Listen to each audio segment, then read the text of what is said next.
Chapter 181. No, I have a pure yang constitution. If you do that with me, your blood vessels will definitely explode. Ning Shu denied that he was born in a Yin month, Yin day, and Yin hour. Gong Wumei raised her eyebrows and said with interest, "No need to quibble, I can feel my body's desire for you. Ning Shu, come with me to the Endless Palace.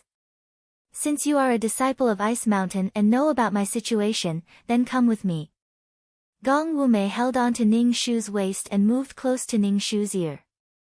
She breathed out hot air, almost touching Ning Shu's ear, and said with a sexy voice, "You don't have the right to reject me. Ants don't have the right to reject me." Ning Shu's expression was indifferent, and said with disdain, "Can you not talk so close to me? Do you know that you have bad breath?" Gong Wumei, Ning Shu also knew that he had to go. This was the plot. Ning Shu said to Suyu with tears in her eyes, "Stay at home and wait for master to come back. Senior sister will be fine. You also have to take care of the medicine field at home. You have to do the fertilizing and weeding." Suyu nodded and said, "Senior sister, wait for master to come back. I will go with master to save you." Ning Shu patted Suyu's head, picked up the package and said to Gong Wumei, "I am your doctor now. I ask for more benefits." "Sure, for beauties, especially beauties with pure Yin constitution, I have to be patient." Gong Wumei's pink lips curved into a charming arc. "Wait until you reach the Endless Palace. You will realize that it is a paradise. You will never want to come back." The two of them left the bamboo house. Ning Shu asked Gong Wumei, "Are we going to walk to your Endless Palace?" "Of course not." Gong Wumei curled her fingers and blew a loud sound. After a while, someone sent a luxurious carriage over. The driver was a disciple of the demonic sect. "Greetings, sect master. The carriage is here." Gong Wumei looked at Ning Shu and said with a faint smile, "Let's go up." Ning Shu hugged the bundle and got into the carriage. Gong Wumei smiled and also got into the carriage. He sat across from Ning Shu and looked at Ning Shu with his peach blossom eyes. He supported his chin and charmingly asked, "Beauty, what is your name?" "Lil Red," Ning Shu replied. "Little Red?" When Gong Wumei was reading out her name, his voice sounded very sexy, causing people's heart to itch. "Beauty, even your name has such personality. This sovereign likes it very much." "Thank you for the compliment," Ning Shu replied seriously. Then, he seemed to have thought of something and asked, "It's not easy to find a woman with a Yin month, a Yin day, and a Yin hour. If this woman is extremely ugly, do you want to do it?" This probability was similar to winning the lottery, and Mu Yanluo's physique was exactly like winning the lottery. If this woman's appearance was just passable, then for the sake of his own life, would Gong Wumei bite the bullet and do it? This was obviously not a pleasant topic. Gong Wumei's face sank. Ning Shu said, "If you are about to starve to death, you won't be able to eat the dusty food on the ground." "Of course, I will eat it." Ning Shu said without hesitation, "Life is the most precious thing." "Oh." Ning Shu suddenly understood, "So you are the one who will do it?" Seeing that Gong Wumei's complexion was somewhat bad, Ning Shu didn't want to provoke him. Gong Wumei said, "That's why this sovereign is pleasantly surprised to see such a beautiful woman with a pure Yin physique." Ning Shu and Gong Wumei sneered.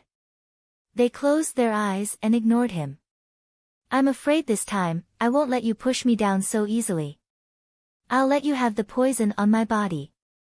The Devil's Sect was located on a high mountain that was easy to defend and hard to attack. They directly penetrated through the mountainside and lived in a cave like a mouse. Gong Wumei still had the nerve to call the place he lived in Endless Palace. He was simply shameless. Ning Shu got off the carriage and looked up at the mountain. He clicked his tongue and had a look of disdain. Gong Wumei looked at Ning Shu, "What's with your expression? Are you looking down on my Endless Palace? You also know that your Devil's Sect is annoying, so you came here to hide."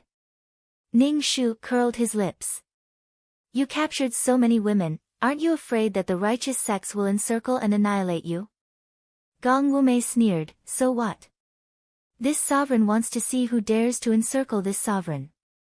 Gong Wumei brought Ning Shu to the front of the suspension bridge. Ning Shu said, after crossing this suspension bridge, you will reach this sovereign's endless palace.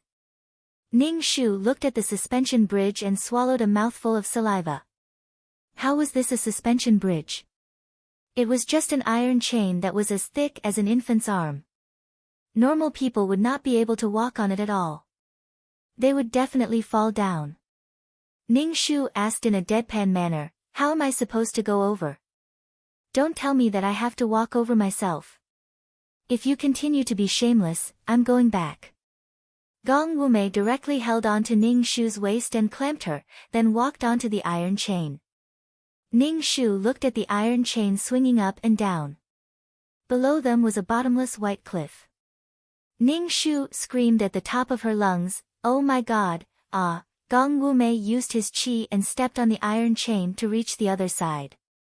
He hugged Ning Shu tightly and said evilly, beauty, don't be afraid. How could this sovereign bear to let anything happen to you? Ning Shu silently looked at him and said, let go a bit. If you continue hugging me like this, your blood vessels will burst. Gong Wumei raised his eyebrows and said evilly, to be able to burst blood vessels on a beauty's body, this sovereign is willing to die. You're really willing? Ning Shu expressionlessly looked at Gong Wumei. Gong Wumei slowly moved closer to Ning Shu, of course I'm willing. To die on your body, of course I'm willing. How many times have I told you that you have bad breath? You always talk so close to me. Do you know that you are really unbearable? Do you often have constipation? Your mouth is so smelly. Not only are you suffering from qi deviation, you also have a problem with your stomach. Could it be that no one has ever told you that you have bad breath?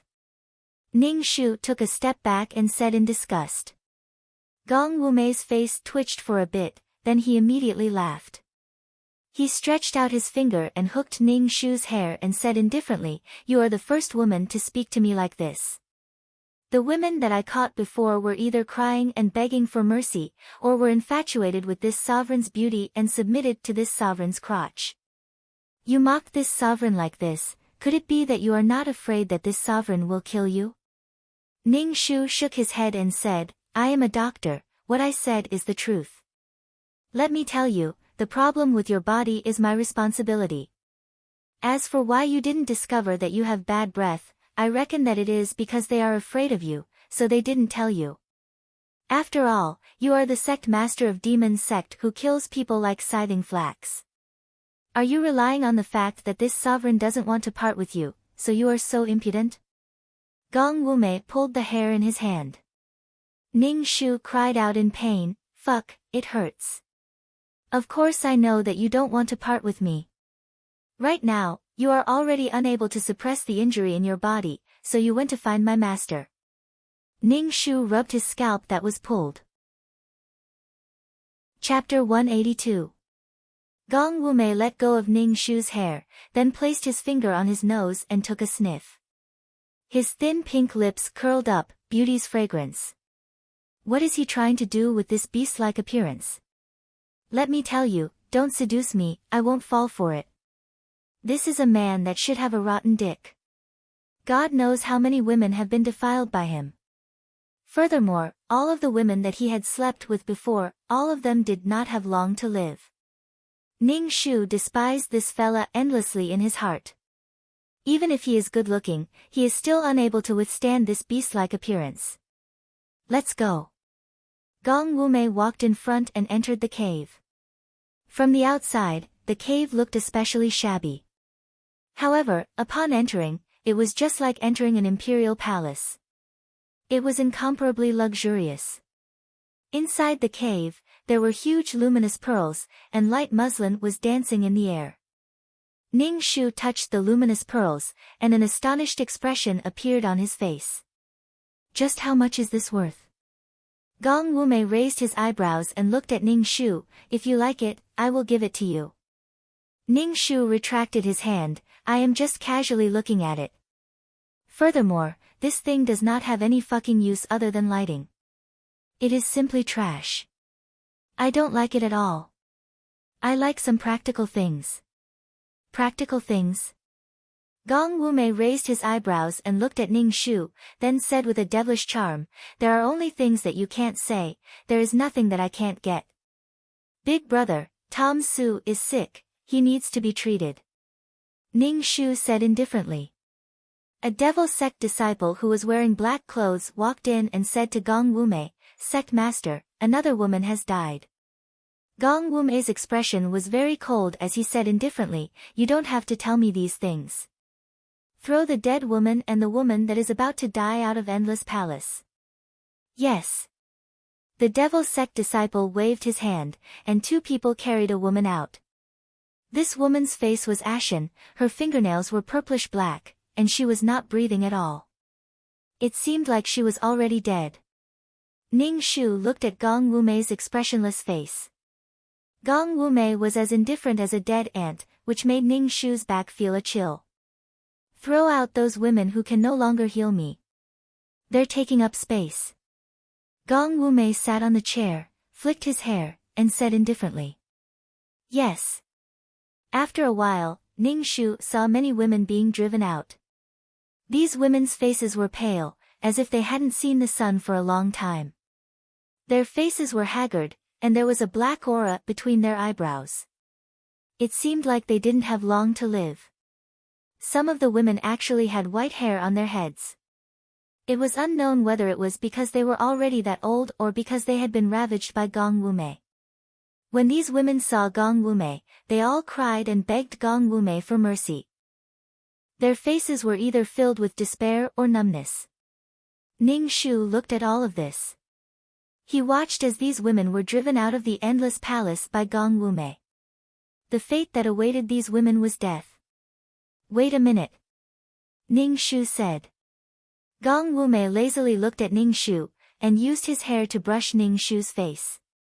He leaned close to Ning Shu and breathed out hot air. What's wrong, beauty? Do you have a problem? Let me take a look at these people. Ning Shu took a step back and walked in front of a woman. He took her hand and felt her pulse. The vitality of her 5 organs had been destroyed. Her pulse was very heavy and weak. Ning Shu suspected that there would be no pulse in the next second. Her internal organs had already collapsed. Ning Shu shook his head. These people probably wouldn't live for more than a month. They were just struggling at death's door. After a rough calculation, there were more than 10 people here. Just the number of women who were about to die was already so many. Then, Gong Wumei probably captured even more women. To capture so many women of the Een month, Een day, Een time, how much manpower and resources would it take? Gong Wumei looked at Ning Shu with a face full of curiosity. Coupled with his beautiful appearance, don't mention how moving he was. He was so pure and beautiful. However, the words that came out of his mouth were very vicious. When are they going to die? Ning Shu looked at Gong Wumei, and said indifferently, you have really sinned. Gong Wumei immediately laughed, it's not that I have sinned. During this period of time, I have given them a rich life. I have given them the greatest happiness. Rather than living a mediocre life, I would rather live such a brilliant life. Do you all like me? Gong Wumei looked at these women with a gentle and charming smile. Do you all not like the days when you are together with me? I like it. Some of the women looked at Gong Wumei with a somewhat intoxicated expression. Some of the women had a look of hatred on their faces, and some of the women had a look of fear on their faces. Some of them are willing to live such a life. Gong Wumei looked at Ning Shu, and his beautiful face had a tempting and bewitching look. If the beauty is willing, I will naturally be willing to satisfy you. Ning Shu, I politely decline. You are too dirty. Gong Wumei's face trembled, and he laughed again. He said to his subordinates, in any case, they have served me for so long. Just kill them directly. Otherwise, I will feel uncomfortable waiting for death. Yes. Gong Wumei's subordinates pulled out their swords, and without caring about the struggles of these women, they directly pierced their hearts. Blood splattered all over the ground, and after struggling for a while, these women stopped breathing. The air was instantly filled with a thick smell of blood. Gong Wumei stroked his sleeves, and with a frown, he said, "Hurry up and clean them up. I can't stand this smell." "Smell your own hands. You can't stand the smell of blood? You are so pretentious." Ning Shu looked at him with disdain. Gong Wumei stretched out his jade-white fingers and sniffed them. He said faintly, "Every time I kill someone, I will wash my hands for a long time. There is no smell. Beauty, smell it. This smell of blood has already entered your bones and blood. There is no way to wash it away." Ning Shu looked at Gong Wumei. "You are really a bastard. Showing off your power on women and taking away their lives. Beauty." Gong Wumei stuck out his tongue and licked his lips. "Don't challenge my patience. Sooner or later, you will also submit to my crotch like these women. So vulgar. You really think that you have a big tool? Leader, I sincerely advise you.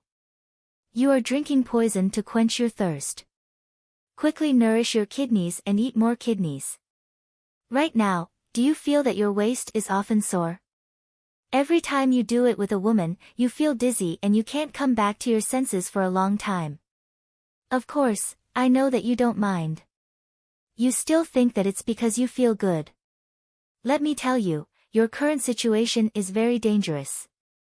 Gong Wumei raised his eyebrows and looked at Ning Shu. He said with interest, "Tell me, I am listening. What else?" "This bastard." Ning Shu cursed in his heart, then said, "Is it because you have to pee frequently and urgently? Is it because when you pee, you can't finish peeing? Beauty, hearing these vulgar words from your mouth, I feel a bit excited." Gong Wumei looked at Ning Shu with his peach blossom eyes. "I have all these symptoms that you mentioned. Do you need to take a look? Take a look, your sister, this bitch." Chapter 183. Ning Shu stayed in Wuyang Palace. Gong Wumei treated Ning Shu as his doctor, a reserve member of the harem. If something really happened, Ning Shu would probably be pounced on. Ning Shu touched the poison sewn into his clothes. This bastard really dared to use force on him. Ning Shu wanted to make his blood vessels burst. No, burst his liver. Now, Gong Wumei was probably rolling around with another woman. The pitiful thing was that these women were robbed of their lives by Gong Wumei not long after. What kind of evil art was Gong Wumei practicing? It directly robbed a woman of her yin essence and stripped her of her vitality. Why didn't this bastard practice the sunflower manual? Everything would be solved if he got rid of the root. In the plot, Mu Yenluo had the same fate as these women. She was captured by Gong Wumei and had sex with him day and night. What surprised Gong Wumei was that Mu Yenluo was very durable. Other women would weaken after a short period of time, but Mu Yenluo didn't have such symptoms at all. Moreover, every time he rolled around with Mu Yenluo, his luck would be exceptionally smooth. She was simply a treasure. From then on, Mu Yenluo was imprisoned by Gong Wumei and treated as a sex slave. It was simply too shameful. Ning Shu clutched his chest, feeling very stifled. The female lead's body was like a cheat. "Miss Little Red, our sect master wants you to go over," a disciple of the demon sect outside said to Ning Shu. Ahem. Ning Shu coughed, tidied his clothes, and followed the disciple to Gong Wumei's room with his medicine box. Although it was in a cave, the decorations were very beautiful. There was a small bridge over flowing water, a rockery garden, and some women in the garden. When they saw Ning Shu, they sized him up. "Are you new?" A woman stopped Ning Shu. Ning Shu asked, "Are you here to compete with me for the position of sect master?" Ning Shu was speechless. What the hell? Ning Shu pulled the woman's wrist and checked her pulse. He then shook his head. This was another woman who had slept with Gong Wumei. This woman was better than the previous ones. If she didn't sleep with Gong Wumei, she might be able to live a little longer. Ning Shu looked at the women in the garden and shook his head. Maybe one of them would be thrown out like the previous woman, living a life worse than death. I'm asking you a question. Are you also the woman that the hierarch brought to the Endless Palace? The woman Ning Shu asked. She stared at Ning Shu's face with eyes full of jealousy. Are you going to the sect leader's room now? Ning Shu naturally saw the jealousy in this woman's eyes. Truly, a pitiful person must have a hateful side. She actually envied him because of that rotten Gong Wumei. Ning Shu ignored her. When the woman saw Ning Shu's expression, she curled her lips and said, "What's there to be proud of? When the cult master takes you, you'll still stick to him. I'm talking to you, why are you leaving? Stop right there." The woman wanted to reach out and grab Ning Shu. The demonic sect disciple beside Ning Shu shouted coldly at the woman, "Impudent." Steward Lu. The woman gave a flattering smile to the demonic sect disciple and asked, "Why isn't the hierarch looking for me?" Steward Lu's eyes flashed with disdain. The hierarch naturally has something to do. You just have to wait. Yes, yes. Ning Shu looked at this woman. She wasn't very beautiful. At most, she could be considered a pretty girl from a humble family. He could tell that she had fallen in love with Gong Wumei. That bastard Gong Wumei was really a sinner. Not only did he defile these women's bodies, but he also cheated their hearts. Gong Wumei's face was too impactful. Very few women could control themselves. Ning Shu brought her to Gong Wumei's room. When they walked to the door was wide open. Ambiguous sounds came from inside. Separated by the light muslin bed, there was a vague figure moving. The posture was seductive. There were moans, gasps, and ambiguous sounds of skin touching skin. Ning Shu felt very stifled. Why did he have to force her to see this kind of scene every time? "Miss Little Red, please go in. The hierarch is waiting for you inside," Steward Lu said to Ning Shu. Ning Shu pointed inside and said in astonishment, "Go in now. Don't you want to wait for your hierarch to finish? Since you are here, just come in." Gong Wumei's deep and gloomy voice that was slightly gasping for breath sounded out. Steward Lu slightly bent his waist. Ning Shu made a "please" gesture. Ning Shu carried the medicine box and entered. Upon entering, Ning Shu smelled a strange smell. It was really unbearable. "Come closer. How are you going to diagnose me if you are standing so far away?" Gong Wumei's voice was somewhat suppressed. Ning Shu said, "Come over here and check my pulse." Fuck, his taste is not ordinary. He even wants someone to observe him. Seriously. Ning Shu lifted the light muslin and saw that on the spacious bed, Gong Wumei's entire body was covered in a layer of pink. When she turned her head to look at Ning Shu, she bit her lips tightly and had a charming expression on her face. Ning Shu felt that he had been led astray by these people. In the past, Renbaqian was very simple and pure. But now, when he saw this kind of scene, he didn't even blush and his heart didn't even skip a beat. Ning Shu sat on a chair at the side. When he saw that there were fruits on the table, he picked one up and wiped it on his clothes. Then, he started nibbling on the fruit. Looking at Gong Wumei who was on the bed, Ning Shu looked at Gong Wumei who was constantly changing positions and tormenting the woman, causing her face to turn green. "What are you showing off for? Isn't it good to have a man on top and a woman on the bottom? You already have a weak kidney, yet you are still tormenting like this." Seriously. Ning Shu didn't know what to say. Ning Shu crunched on the fruit and looked at the person on the bed who was tormenting the woman. Gong Wumei turned his head and looked at Ning Shu who was nibbling on the fruit. Gong Wumei's eyes were unfocused.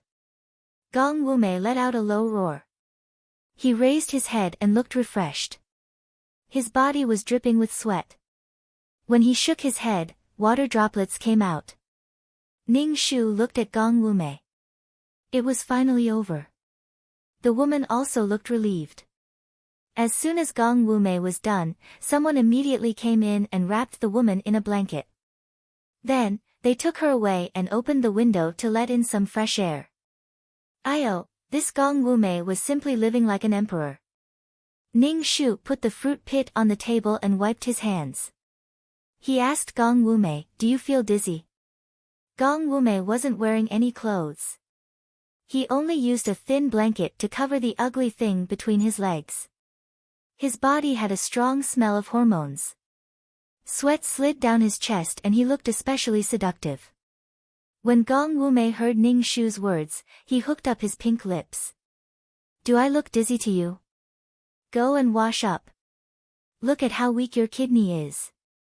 I am a doctor. You'd better listen to me." Ning Shu shook his head and said to Gong Wumei, "Do you need me to treat you or not? Do you want to use women to suppress your internal injuries for the rest of your life?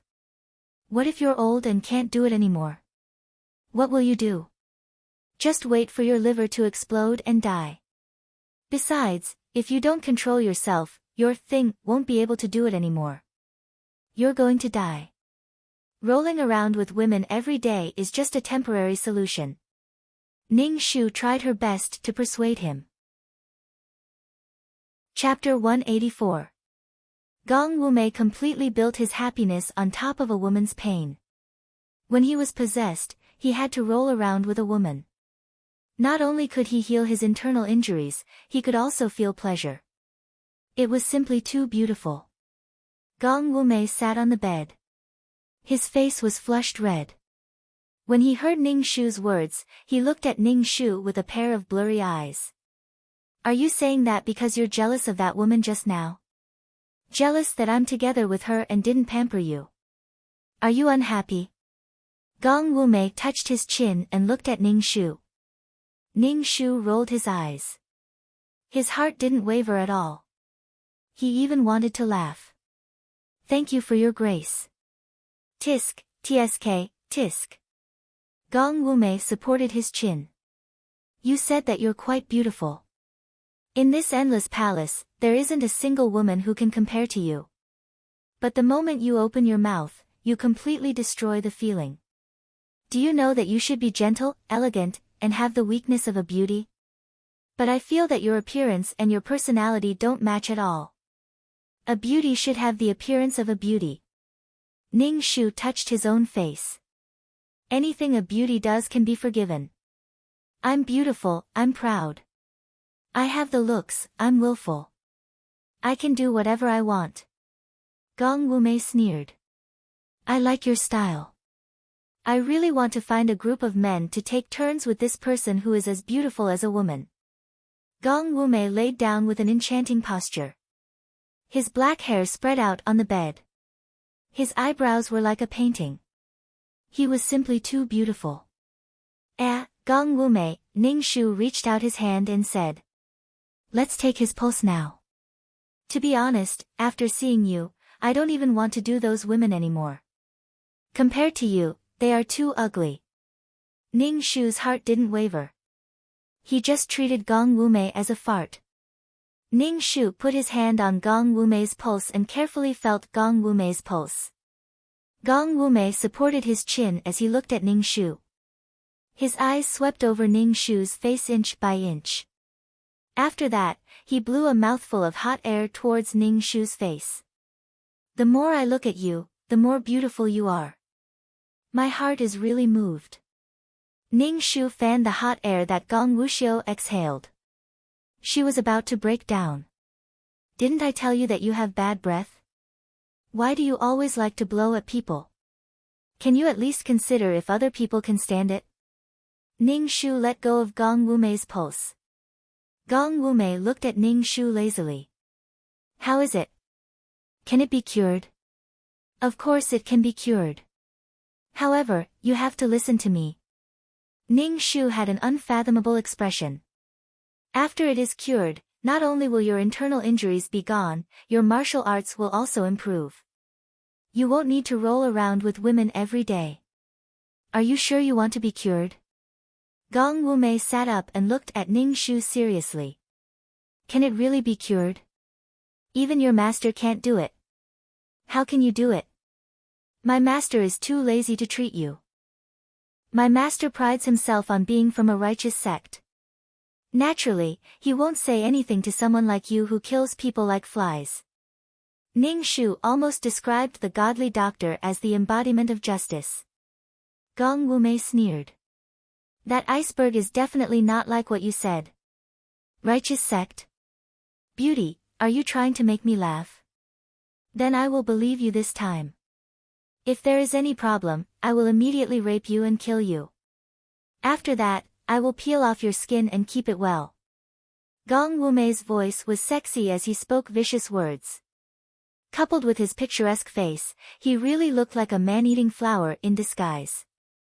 Ning Shu smiled and said, as long as you do as I say, you will naturally be cured.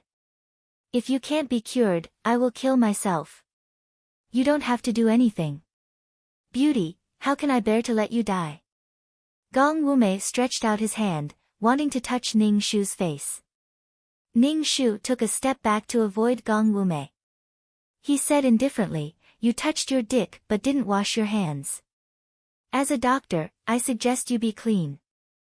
Gong Wumei, first of all, the first step of treatment is to not sleep with women. Ning Shu said in a deadpan manner. Gong Wumei raised his eyebrows. If my injury flares up and there is no woman, do you want to see me explode and die? Do you want me to die? Gong Wumei's voice was very cold. Looking at Ning Shu, his eyes were filled with killing intent. Ning Shu's face was expressionless as she faintly said, every time your qi is disorderly, you release it in this way. It's a kind of harm to you and the woman you have intercourse with.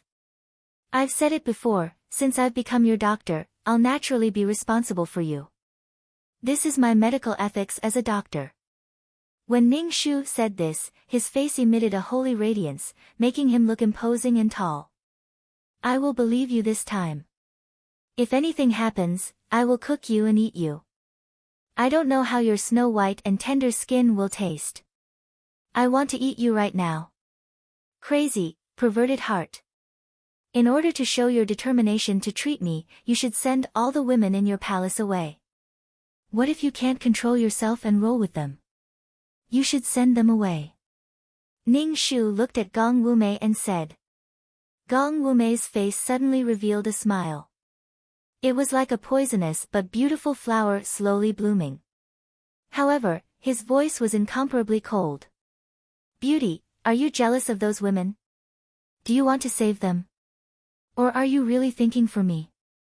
No matter what your goal is, I will tell you, if you need to treat me, then treat me. Don't think too much. My temper is not good. If you anger me, the consequences will be serious. Ning Shu was expressionless. I am not related to those women. Why should I save them? Do I look that saintly?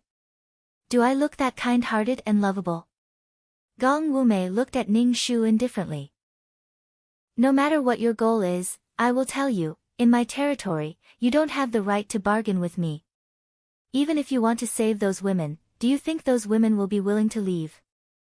This place is as happy as the immortals. There are bejeweled palaces, delicacies, gorgeous clothes and jewelry. There is also a man like me who will pamper them. Do you think those women will be willing to leave? Moreover, those who have already lost their chastity will only be ridiculed by others. Who caused all of this? Ning Shu looked at Gong Wumei's complacent appearance and felt nauseous. She had never seen such a shameless person. He was clearly doing something worse than a beast, yet he could still be so shameless. Ning Shu felt that she was too young. Compared to Gong Wumei, she was really a good person. Ning Shu was almost moved to tears. Let's start the treatment from tomorrow. Ning Shu carried the medicine box and was about to leave. Then, she turned around and said to Gong Wumei, if you don't take a bath and disinfect yourself after having sex, your dick will rot. Ning Shu walked out of Gong Wumei's room. When she passed by the garden, she saw many women playing in the garden. There were many devil sex disciples guarding them. Most likely, they were there to prevent them from running away. Perhaps, some women were really enjoying themselves. Chapter 185. Ning Shu didn't have any thoughts of saving the common people, and she also couldn't save these women. If she had the ability to kill everyone, the first thing she would do would be to cut off Gong Wumei's right and wrong roots, so that his 6 roots would be at peace. Speaking of which, does Ning Shu have the ability to treat Gong Wumei's internal injuries? No, she doesn't. She can treat wounds right now, and she can write prescriptions for cold and flu. Treating such a high-level illness like an internal injury, Ning Shu can only say that she is a blind cat that stumbles upon a dead mouse. Ning Shu now goes in and out of Gong Wumei's room every day to treat him and write prescriptions for Gong Wumei. However, they were all prescriptions for promoting blood circulation and removing blood stasis. Gong Wumei looked at Ning Shu with a smile that is not a smile. Is this how you treat me? I have already shown these prescriptions to other doctors, and they are all ordinary prescriptions.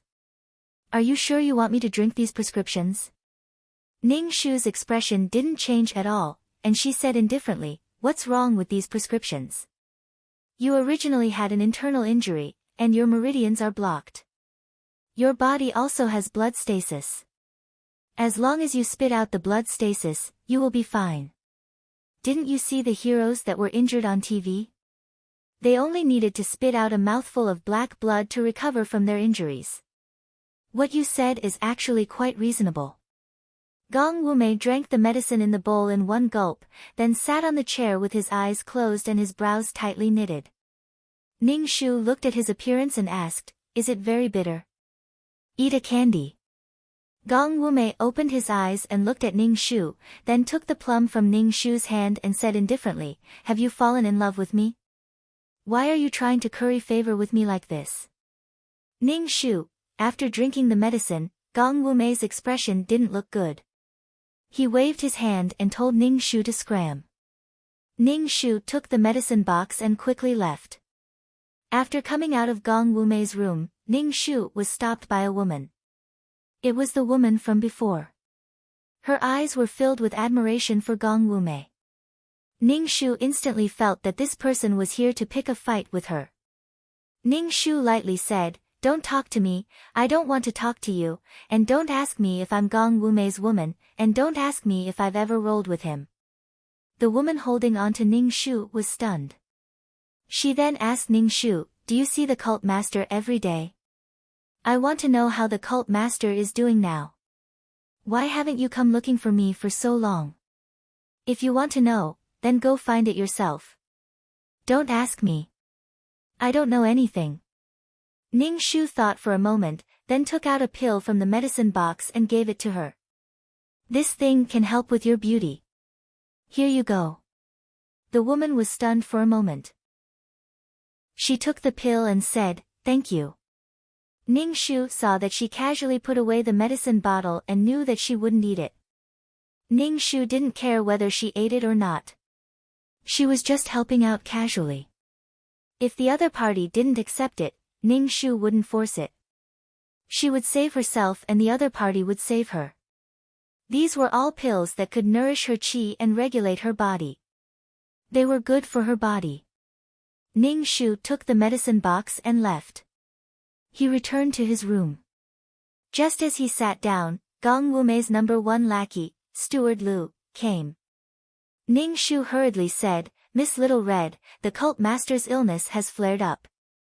He needs a woman to serve him now. Ning Shu immediately took the medicine box and rushed to Gong Wumei's room. When he arrived at Gong Wumei's room, Gong Wumei's eyes were tearing apart a woman's clothes. Gong Wumei's eyes were red, and his entire body was filled with a violent and chaotic aura. The woman under Gong Wumei was the woman that Ning Shu gave the pill to. At this moment, she was looking at Gong Wumei affectionately. Ning Shu rushed over and directly pulled the woman up. He said to Steward Lu, take her away. Impudent, I want to see who dares. Gong Wumei's eyes were red. The woman grabbed by Steward Lu anxiously said to Steward Lu, I'm willing to serve the cult master. Beauty, since you chased her away, you can replace her. Gong Wumei and Ning Shu stretched out their hands. Their eyes were even redder, like a wild beast that was about to devour a person. Hearing that Ning Shu was going to replace her, the woman immediately looked at Ning Shu with eyes full of jealousy and hatred. Ning Shu looked at Gong Wumei.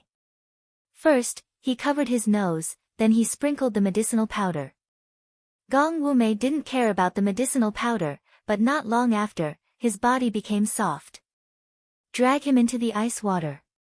Ning Shu said to Steward Lu. With a splash, Gong Wumei was thrown into the ice water.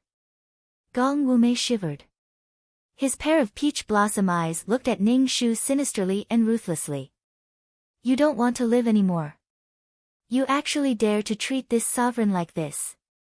Ning Shu faintly said, all of this is to treat your illness. Besides, you promised me that you wouldn't touch women. Once your illness acts up, you forget everything. Ning Shu then fed Gong Wumei a bowl of bitter medicinal liquid.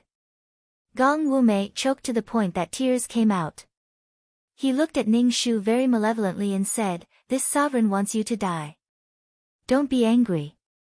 Ning Shu quickly inserted silver needles into Gong Wumei's head. Later, your blood vessels will really burst. Gong Wumei's body was slightly shivering. Even the muscles on his body were moving. His expression was somewhat painful. However, his body was soft and he couldn't exert any strength. The current Gong Wumei was in a lot of pain. Ding, abuse points 10. Ning Shu, moi, you haven't seen me for so long. Did you miss me? 2333's voice sounded in Ning Shu's head. It made Ning Shu's ears ring. Ning Shu, scram, 2333, Ning Shu saw that Gong Wumei's head was smoking. He quickly added ice into the bathtub. Gong Wumei looked at Ning Shu with red eyes. You better pray that you can see the sun tomorrow. Gong Wumei's voice was trembling. It seemed that he was enduring some kind of pain. Moreover, the little Gong Wumei was still very perky. Ning Shu inserted some silver needles into Gong Wumei's arm. Then, he fed Gong Wumei 2 bowls of medicinal liquid. Gong Wumei was very tired. His shining peach blossom eyes were dim. Ning Shu fed Gong Wumei medicine every hour. This made Gong Wumei's face turn green. Sect leader, are you feeling better? Ning Shu asked Gong Wumei with a professional expression. Is the qi still running around in your body? Gong Wumei frowned. He shook his head and said, much better. It doesn't seem like the conflict is that bad. That's good. Ning Shu nodded. Then, he removed the silver needles from Gong Wumei's arm and head. Ning Shu knew that it wasn't because of his treatment. It was because Gong Wumei's body was weak. He didn't have the strength to circulate his qi. The more he circulated his qi, the greater the conflict in his body. Sect leader, every time you open it, you have to hold it in. Don't release it. Do you understand? Hold it in, hold it in. Ning Shu said to Gong Wumei. What he meant was that when Gong Wumei wanted to release, he had to hold it in. When he wanted to ejaculate, he had to hold it in. Why? Gong Wumei looked at Ning Shu maliciously. Although he didn't rely on intercourse with a woman to get through the crisis this time, it made Gong Wumei feel exceptionally painful. He didn't have the pleasure of intercourse with a woman at all. Gong Wumei looked at Ning Shu with an extremely unhappy gaze. Chapter 186. Ning Shu ignored Gong Wumei's murderous gaze and said to Gong Wumei, this is all your energy. If you want to completely cure your illness, you have to calm down the chaotic aura in your body. You also have to repair your body that was damaged by the aura. The loss of your profound qi is not good for your body. Ning Shu started to talk nonsense.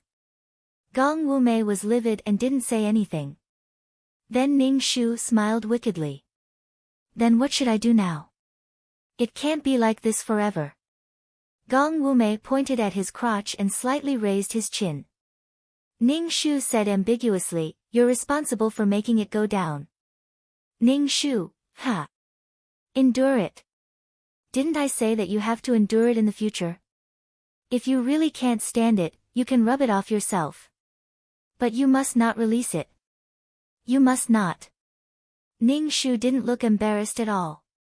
Gong Wumei lay softly beside the bathtub and looked at Ning Shu. "Are you a woman or not?" "I'm a doctor. Men and women are nothing in my eyes." Ning Shu was very calm. Gong Wumei frowned tightly and seemed to be very uncomfortable. Ning Shu encouraged Gong Wumei. Come on. Endure it." Gong Wumei was a martial artist after all. The effect of the bone-softening powder soon disappeared. When Gong Wumei stood up from the bathtub, Ning Shu took the medicine box and ran away. She didn't dare to face Gong Wumei when he was fine. Usually, Ning Shu didn't dare to get close to Gong Wumei. When Gong Wumei was distracted, she poured him many bowls of medicine with Coptis chinensis. She was afraid that Gong Wumei would punish her later. Probably because Gong Wumei was used to being unrestrained in the past, even if he wasn't sick, he still wanted to have sex with women. Every time he wanted to have sex with a woman, Ning Shu would appear and nag at Gong Wumei to endure it. Endure it. You're releasing your profound qi. Endure it, you can't have sex. If you do that, all your previous efforts will be wasted. Are you a man or not? If you can't control your crotch, you're a failure. Do you want to be a failure? Every time Gong Wumei was aroused, Ning Shu would nag at him, which made Gong Wumei feel like he was going crazy. There were countless times when he wanted to reach out and break this woman's neck, but when he thought of his internal injuries, Gong Wumei restrained himself. Sometimes, Gong Wumei's little brother was in high spirits for the whole day, and he had to hold it in and not release it. Then, the time he stood erect was a little too long, which made Gong Wumei's face turn blue. The most obvious manifestation was that Gong Wumei's chin had acne. His hormones were out of balance, and his little brother's walking posture was very strange when he stood up. Ning Shu's heart was also very bitter. She didn't know how long she could coax him. Every time Gong Wumei's internal injuries acted up, Ning Shu would throw him into a bathtub with floating ice cubes. She mixed the bone-softening powder in the medicine in advance. Otherwise, if Gong Wumei went crazy, she would be in trouble. Every time Gong Wumei's illness acted up, it was very scary. Ning Shu could only continuously feed him medicine. These medicine were all mixed with the bone-softening powder. Ning Shu found that when Gong Wumei's internal injuries acted up, the symptoms of qigong deviation would be reduced a lot. To put it bluntly, it made him have no strength to go crazy. On the surface, Ning Shu still had to pretend to be confident. In fact, there was only one way to treat Gong Wumei's internal injuries, and that was to abolish his martial arts. However, Ning Shu didn't dare to say it. Once she said it, Gong Wumei would abolish her first. At that time, she had bragged that she could cure him. Now, if she told Gong Wumei that she wanted to abolish his martial arts, Gong Wumei would kill her countless times. As the leader of the Devil's sect, not having martial arts was simply seeking death. Even if Gong Wumei endured the pain of his internal injuries, he would never abolish his martial arts. Ning Shu would wait for those righteous sects to attack Wuyang Palace. At that time, she would take advantage of the chaos to escape. "Beauty, come here." Gong Wumei beckoned to Ning Shu. Ning Shu slowly walked to Gong Wumei's side. Suddenly, she smelled a strange smell on Gong Wumei's body. It smelled like he had peed in his pants. Gong Wumei's smile was devilishly charming and languid. An emerald green hairpin rotated around his jade-white fingertips. Gong Wumei extended his hand and inserted the hairpin into Ning Shu's hair bun. He faintly said, "This hairpin is perfect for you." Ning Shu immediately felt her hair stand on end. She felt that this guy was up to no good. Ning Shu really wanted to pull out the hairpin and throw it away. Gong Wumei elegantly sat on the chair. His peach blossom eyes stared blankly at Ning Shu. Ning Shu asked, "Do you have any business with me?" "I just want to ask, what did you add in the medicine?"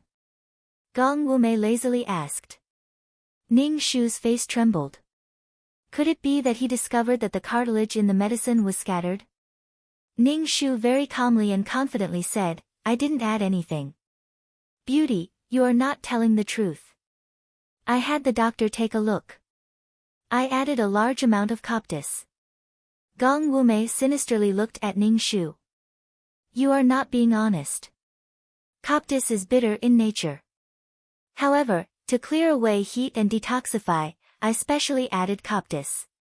The other doctors said that you cannot eat this coptis. Don't worry, everything I do is for your own good."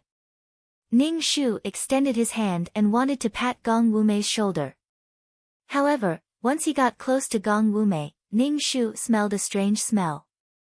Ning Shu retreated 2 steps. "Don't you take a shower?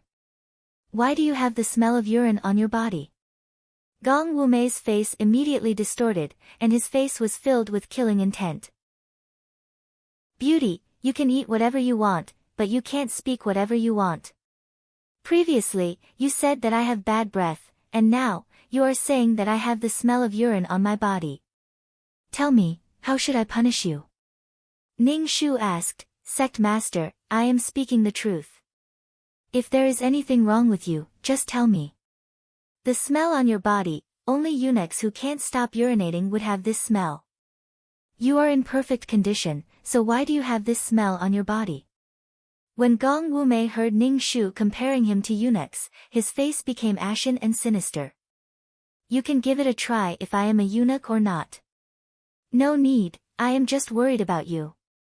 "It's fine as long as you are fine." Ning Shu waved his hand. "Take a shower more often. I am speaking the truth. Your body really has a smell. If there is anything, you can come and look for me." After Ning Shu finished speaking, he immediately left.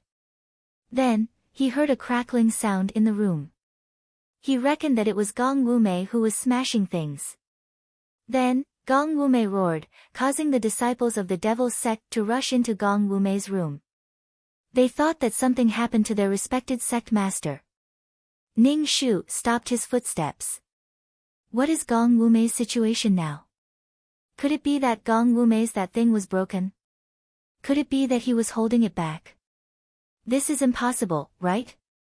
The male lead is awesome, even if he is missing an arm or a leg, he can't do it. Could it be that he was really holding it back for a while? Ning Shu used the excuse of preserving his vitality to let Gong Wumei have less intercourse. He also had the intention of tormenting him. Then, Ning Shu felt that it was impossible. It was just a period of time when he did not have sex. How could he hold it back? What would a virgin like him think? However, seeing that Gong Wumei was so irritable, it was better to put more poison on his body. He had to think about his own life. Chapter 187. Now, when Ning Shu had nothing to do, he would pack his bags. Calculating the time, those righteous sects that claimed to be upholding justice in the world, under the leadership of the Wulin Alliance Master, should be coming to attack the Devil sect soon. Moreover, the current Gong Wumei was very irritable. Ning Shu did not dare to approach Gong Wumei. When he had nothing to do, he would smash the things in the room, or kill a maid. Anyone who provoked Gong Wumei would not have a good ending. Ning Shu was quite afraid in his heart.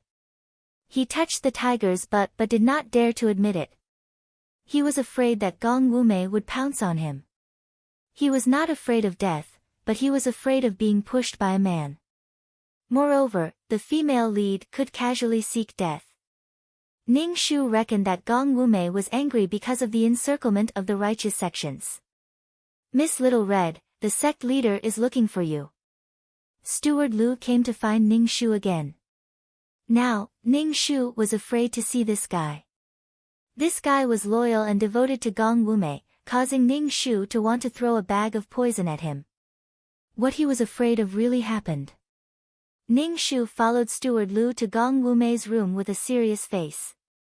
The door was closed, which made Ning Shu very surprised. This was because Gong Wumei was very coquettish. Even when he was having sex, he would not close the door. Why would he close the door in the middle of the day? Ning Shu suddenly did not want to go in. I reckon your sect leader is asleep, so I will leave first. Ning Shu turned around and was about to leave. Steward Lu stopped Ning Shu and said, "The sect leader is waiting for you inside." Ning Shu glanced at Steward Lu's sword hanging on his waist and silently turned around. Steward Lu opened the door and let Ning Shu in. Ning Shu clenched the poison in his heart and slowly walked in. As soon as Ning Shu entered, Steward Lu, who was outside, immediately closed the door. Ning Shu suddenly had a bad feeling in his heart. He even closed the door. Was he going to kill and destroy the body? What are you still standing there for? Come over here. Gong Wumei's voice suddenly sounded. His voice was very gloomy. Ning Shu slowly walked over and opened the curtain. Immediately, he smelled an unbearable stench. It was as if someone had urinated in their pants for a long time. The smell of fermentation almost made Ning Shu vomit. However, when he saw Gong Wumei's ashen face, Ning Shu held back and asked Gong Wumei, "Sect leader, what's the matter?" Gong Wumei's expression was very gloomy, and there was a green color between his eyebrows. His breathing was very chaotic, and there was a kind of decadence. He looked at Ning Shu with deep suspicion and resentment, as well as a trace of expectation. Ning Shu was baffled by Gong Wumei's gaze. He endured the stench and asked, "Stop, what's wrong with you?" Gong Wumei was lying on the bed. Moreover, his body hadn't moved since Ning Shu came in. He was like a half-lying statue on the bed. Ning Shu didn't know what was wrong with Gong Wumei. Gong Wumei looked at Ning Shu and asked, "Did you deliberately make me like this?" Ning Shu.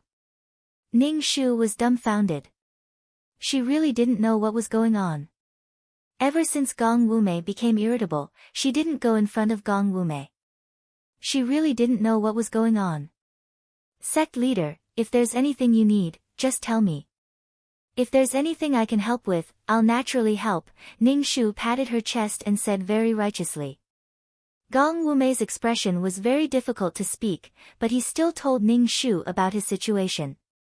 That was, ever since Ning Shu asked him not to roll around with women, he had to forcefully hold it in. Moreover, Gong Wumei's needs were quite big. After being treated by Ning Shu, he indeed felt much better than before. He listened to Ning Shu and held it in. Even if he had needs, he still held it in. Later, it developed to the point where he didn't need to have sex to release. Even the friction of his pants made him want to release. However, Gong Wumei still held it in, desperately holding it in. After holding it in for a long time, a problem appeared. Now, his lower body would drip with white turbidity at any time. He was venting at any time. When he moved, it would drip, causing Gong Wumei's temper to become very irritable. It was difficult to say such a thing about his lifeblood. After struggling for a long time, he still found Ning Shu. Moreover, in Gong Wumei's heart, he felt that it was all because of Ning Shu, that quack doctor, that he became like this. Ning Shu, he must have held it in for too long. Fuck. It was like a faucet that was broken. Ning Shu didn't know what expression to make. This was a strange thing. Ning Shu looked at Gong Wumei's expression that said he had to solve this matter and inexplicably felt that he was unjustly implicated. She really didn't expect Gong Wumei to be able to hold it in like this. It was as if he had to go to the toilet. He should go to the toilet and not hold it in like this. Even if you don't have sex with women, can't you do it yourself? This was really a strange thing. Don't you have hands? I'm your mother. Why are you so obedient? Ning Shu scratched his neck and looked at Gong Wumei and said, "This is really not easy to solve." "You can't solve it." Gong Wumei suddenly became agitated and sat up. Then, his expression changed and he slowly lay down again. He felt that his lower body was wet again. This kind of thing that didn't care about the time and place simply made Gong Wumei have the heart to die. Ning Shu smelled a strange smell again. She reckoned that Gong Wumei was too agitated just now and released it again. This, Gong Wumei's expression became very ugly. Looking at Ning Shu, he said coldly, "You must solve this matter. Otherwise, you can go and die." Gong Wumei looked at Ning Shu with a murderous look. "This sovereign became like this because of you. This has nothing to do with me." Ning Shu waved his hand. "This really has nothing to do with me. How is this not related to you? You dare to say that you didn't ask this sovereign to abstain from sex? You didn't say that I have to hold my profound qi? You didn't say these things." Gong Wumei roared at Ning Shu. Then, his lower body opened up again. Gong Wumei wiped his face and his expression became very gloomy. Gong Wumei's face was now very irritable. Moreover, his eyes were filled with a strong murderous look. Obviously, he wanted to kill Ning Shu. However, he was worried about his own situation. Therefore, he suppressed the murderous look in his heart. Ning Shu expressed that he couldn't do it. Moreover, he didn't have the ability to do it. "Say it, what method do you have?" Gong Wumei looked at Ning Shu. It seemed that if Ning Shu didn't say anything, he would kill Ning Shu. Ning Shu had no choice but to say, "First, put an ice pack on it and stimulate it. This meridian was damaged by you." Gong Wumei looked at Ning Shu and said lightly, "You better pray that your method works. Otherwise, this sovereign will make you die a horrible death." Ning Shu, right now, Ning Shu only wanted to run away. If she stayed here any longer, Ning Shu was afraid that she wouldn't have long to live. Ning Shu thought for a moment, then asked Gong Wumei, "That, other than the drip drip drip drip drip drip drip, can you stand up?" Scram. Gong Wumei roared at Ning Shu, "Even if there is a problem with this sovereign, I will still deal with you." Ding, abuse points 80. Current abuse points 90. Chapter 188. Gong Wumei asked the servant to bring over the ice, then looked at Ning Shu with his long and narrow peach blossom eyes. "Why are you looking at me? What do you think I should do?" Gong Wumei asked Ning Shu. Ning Shu immediately said, "Just directly put it in your crotch." "Are you playing with me?" Gong Wumei roared Ning Shu. "Don't tell me you want me to keep holding my crotch." Ning Shu dug his ears and said to Gong Wumei, "Sect master, if you really can't do it, just lie down in the ice water, then use hot water to burn it. After stimulating it back and forth, you will be fine." Gong Wumei took a deep breath and said with a light and emotionless voice, "You are playing with me." "I didn't, did." Before Ning Shu could finish his words, a figure flashed in front of his eyes, and then his neck was grabbed by someone. Gong Wumei's face was sinister, and his hot breath hit Ning Shu's face. "Don't think that I can't bear to kill you." Gong Wumei's face became even more sinister, and his white jade-like fingers grabbed Ning Shu's neck. "I really want to kill you right now." Ning Shu touched the poison in his hand. If he sprinkled the poison powder now, Gong Wumei's neck would be broken before the poison could take effect. "You are courting death." Ning Shu felt that his breathing was getting more and more rapid, and his lungs were burning. Ning Shu slapped Gong Wumei's hand, wanting to pry his hand away. Gong Wumei coldly asked Ning Shu, "Speak, what should we do?" Ning Shu struggled and pointed at his neck. "You are strangling my neck, what should I say?" Gong Wumei coldly snorted and let go of Ning Shu's neck. Ning Shu violently coughed and even choked on his tears. However, he was very happy in his heart. Just now, he had smeared the poison on Gong Wumei's hand. "Fuck, you want my life? Serves you right to be a eunuch." Gong Wumei looked coldly at Ning Shu, who was sitting on the ground. "Speak." Sect leader, it's not good." The Wulin people have already broken through the iron lock and besieged the cave. Steward Lu hurriedly rushed in and shouted at Gong Wumei. A look of shock flashed across Gong Wumei's face. How did they pass through the iron lock? Didn't I say that when these sects attacked us, they should just release the iron lock? How did they let these martial artists pass through? I even specially sent people to guard the place where the iron lock was. What's going on? Gong Wumei angrily shouted. His body once again emitted an unpleasant smell. Ning Shu heaved a sigh of relief in his heart. Oh my, these people are finally here. Ning Shu tried his best to reduce his presence. When Gong Wumei left the room, he hurriedly ran away. Gong Wumei also didn't care about what was going on below him.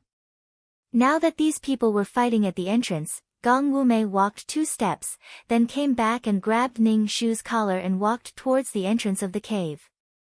Ning Shu was speechless. What was the use of bringing a virgin like her in this kind of situation? She wasn't even fighting, so what was the point of bringing her along? Ning Shu really wanted to die. When they arrived at the entrance of the cave, they saw a lot of people gathered at the entrance. These people were all wearing different clothes. There were even some people who were carrying flags with their sects written on them. The people of the Devil's sect were resisting the attacks of these righteous sections. When they saw their sect master coming, they immediately shouted, "Sect master." Both sides tacitly stopped their attacks. Gong Wumei looked at these people with an ugly expression. He had clearly made arrangements, but these people were still able to pass through the iron lock. Unless there's a traitor. Gong Wumei's gloomy eyes swept across the faces of the Devil's sect disciples. Ning Shu wanted to leave, but at this time, Gong Wumei still didn't let go of her collar. Looking at the confrontation between the 2 sides, Ning Shu's legs felt weak. If she had mastered peerless martial arts, she would be able to rush into the crowd with a barbed whip. But now, her delicate body was weak, and Ning Shu felt short of breath. Fuck, does Gong Wumei want to drag me down with him? A person from the righteous sects walked out. This person was wearing blue clothes and held a sword in his hand. He just stood there and gave people a sense of righteousness. He was the handsome Wulin Alliance master with sword-like eyebrows, bright eyes, and a straight nose. When Gong Wuming saw this man, he coldly said, "Yan Nanzhu, this venerable one, and you have minded our own business. You brought people to knock down this venerable one's door. Are you trying to provoke a fight in the martial arts world? Gong Wumei, your Devil's sect has harmed the common people. You've robbed and killed the innocent. You've even taken countless women to your endless palace." Yan Nanzhu loudly said, "Shouldn't we crusade against you?" Ning Shu looked at Yan Nanzhu and really wanted to shout for help. But when she thought of Gong Wumei next to her, she closed her mouth. "You want to kill me? You're just a bunch of mobs. What a joke." Gong Wumei's hair fluttered. His face was extremely evil and cold. His body exploded with a strong aura. Yan Nanzhu stepped forward and righteously said, "Gong Wumei, you've done a lot of evil things. Surrender and you'll have a way out." When Ning Shu heard Yan Nanzhu's words, he suddenly felt like he was a police officer from ancient times. "You want me to surrender? Yan Nanzhu, is there something wrong with your brain? Don't be so hypocritical. You people are just jealous of my wealth in the Wuyang Palace. You disgusting righteous sects are all disgusting," Yan Nanzhu said. "Gong Wumei, you've stolen all of this wealth. You've killed people and taken their treasures." Yan Nanzhu frowned and said. Gong Wuming laughed out loud. "This venerable one came here to rob." "What are you doing now? Aren't you also robbing?" "This is different." Yan Nanzhu shook her head and said. "What's the difference?" "It's because you're using the banner of justice. What you're doing is also the actions of my sect." Gong Wumei sneered. Ning Shu was speechless. "Fuck, why don't you guys fight? Why are you talking so much? What's the point of talking so much? Alliance Master Yen, let's directly destroy the demon's den and return the world to peace. That's right. The people of the demon sect kill people like flies. It's useless to talk to him. These people are hopeless. On the side of the righteous sects, it seemed like they couldn't stand the two of them chattering non-stop. They wanted to directly attack and were ready to make a move. Ning Shu stood beside Gong Wumei and felt Gong Wumei's body trembling slightly. His eyes were red. Although his aura was strong, it was very messy. Gong Wumei's internal injuries were acting up. Gong Wumei, since you can't change your demonic nature, don't blame me for being impolite. Everyone, listen up. Kill the disciples of the demon sect and capture Gong Wumei alive. If you can't capture him alive, just kill him. Kill. Destroy the demon's den, kill. Uphold justice, the righteous sects shouted their slogans as they swarmed towards the disciples of the devil sect. The two sides were engaged in a fierce battle. Gong Wumei and Yen Nanzhu looked at each other from a distance. They didn't make a move for the time being and just watched the two sides fight. Ning Shu was speechless. How was she supposed to run? Chapter 189. Ning Shu stood beside Gong Wumei and watched the two sides fight. Gong Wumei's aura was getting more and more chaotic. Ning Shu knew that Gong Wumei wouldn't be able to hold on for much longer. Ning Shu was afraid that Gong Wumei would push her to the ground to suppress his internal injuries in front of so many people. However, Gong Wumei didn't seem to have such an intention. If she wasn't careful, she would lose her life. Yen Nanzhu held a long sword in her hand and stared at Ning Shu. Ning Shu asked, "Who are you? Are you the girl that Gong Wumei kidnapped?" Ning Shu nodded. She wanted to say yes, but Gong Wumei hugged her. She immediately smelled the disgusting smell of urine. She wanted to escape from Gong Wumei's embrace, but Gong Wumei held her tightly. Gong Wumei sneered and said to Yen Nanzhu, "This is not a girl that I kidnapped. She is the saintess of my sect." Ning Shu, PFFF, how did she become the saintess of the demon sect? Ning Shu immediately looked at Yen Nanzhu and shook her head. Gong Wumei moved closer to Ning Shu and said coldly, "If you don't listen to me, I will kill you right now." Ning Shu shut her mouth and looked at Yen Nanzhu with a righteous and innocent expression. However, Yen Nanzhu didn't receive Ning Shu's gaze. When she heard Gong Wumei say that Ning Shu was the saintess of the demon sect, she immediately looked at Ning Shu with a look that said, "You are a beauty, why are you a thief?" That kind of pity, that kind of disappointment, made Ning Shu's balls ache. Ning Shu wanted to say that she was an innocent girl, but she was now the saintess of the demon sect. "Sect master, we can't hold on any longer." Steward Lu walked over with a bitter face and anxiously said to Gong Wumei, "Sect master, why don't we retreat first?" Gong Wumei frowned as he watched the demonic sect disciples fall one by one. He glared at Yen Nanzhu and said to Steward Lu, "Follow the original plan and send these disciples away." "Yes." Steward Lu bent over. Amidst the sparks, Steward Lu stabbed his sword into Gong Wumei's abdomen. Gong Wumei grunted and slapped his palm onto Steward Lu's chest.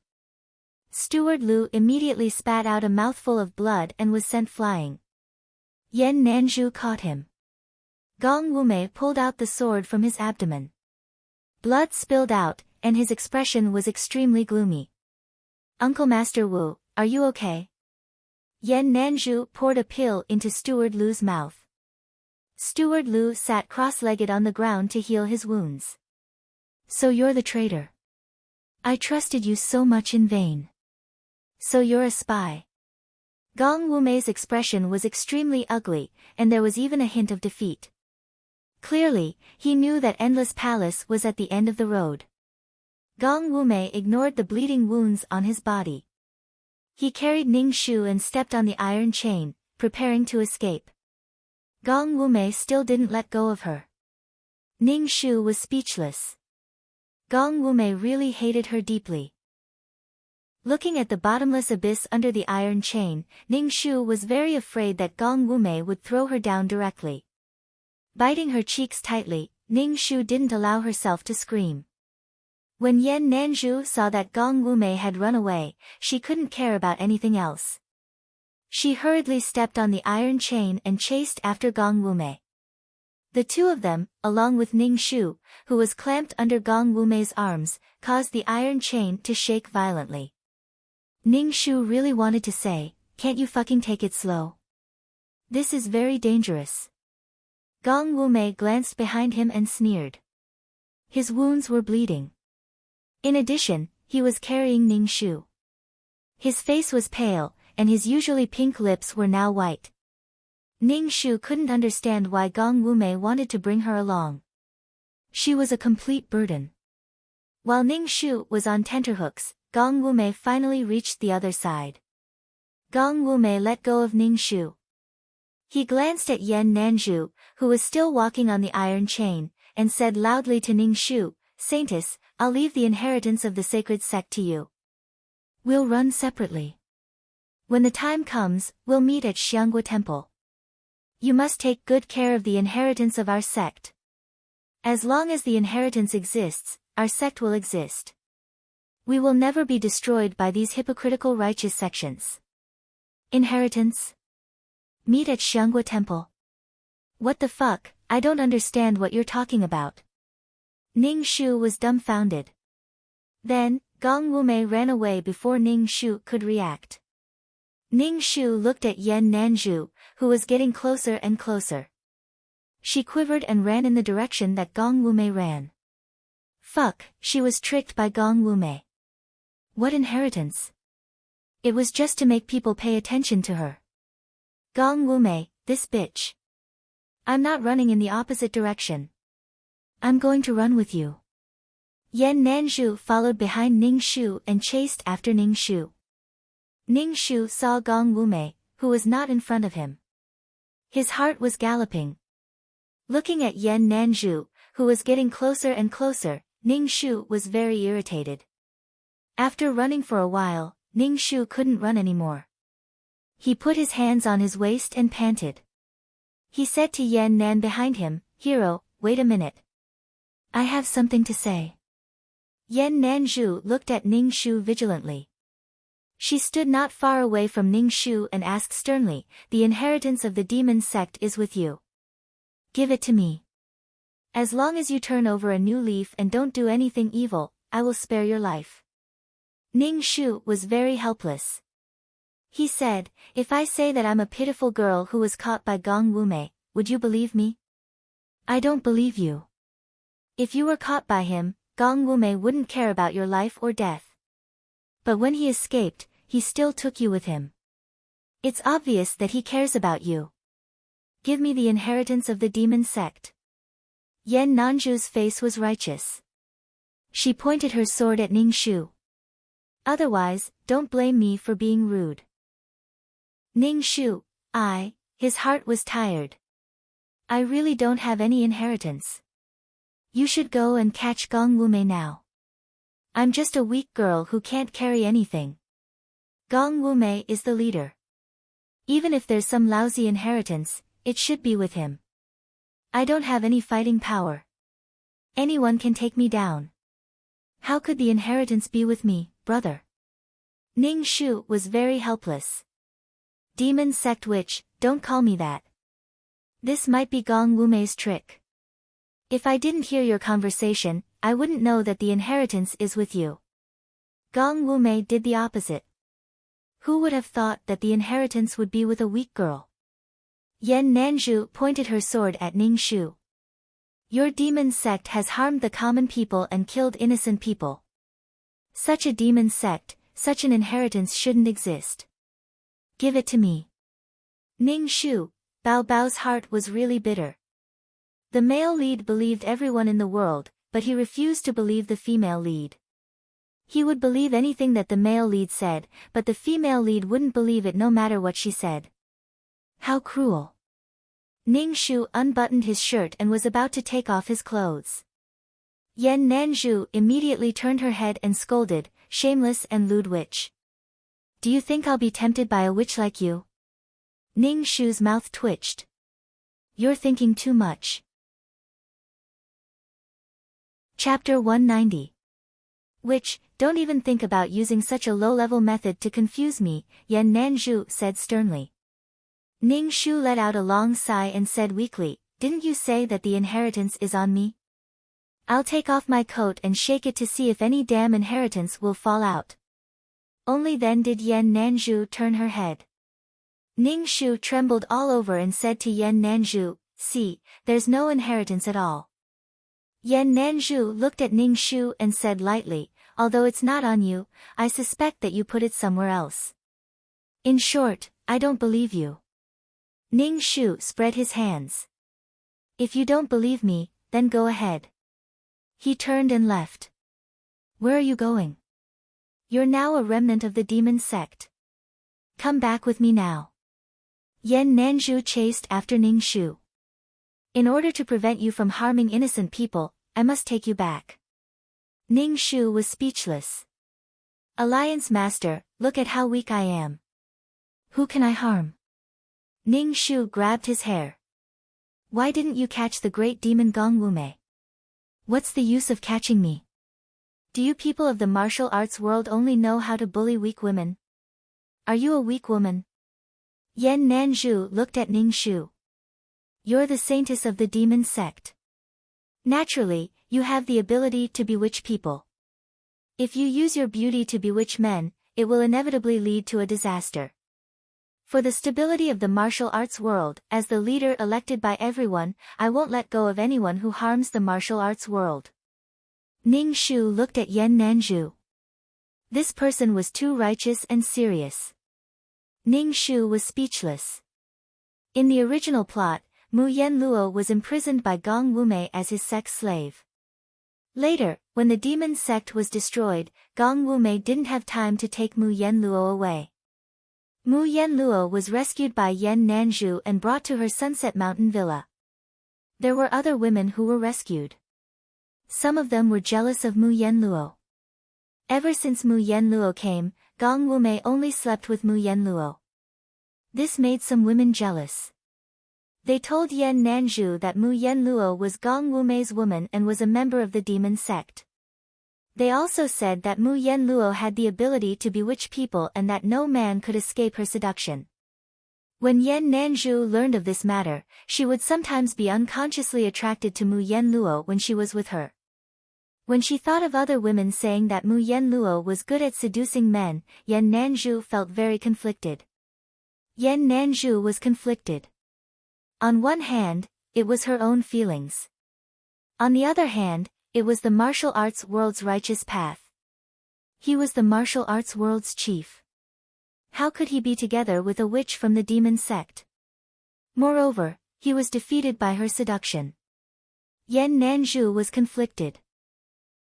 No matter how Mu Yen Luo explained that she wasn't a member of the demonic sect and that she had been forcibly taken to Wuyang Palace by Gong Wumeng, and that Gong Wumeng, who had escaped, had come to Luo Xia Manor to save Mu Yen Luo, Yan Nanzhu didn't believe Mu Yen Luo's words.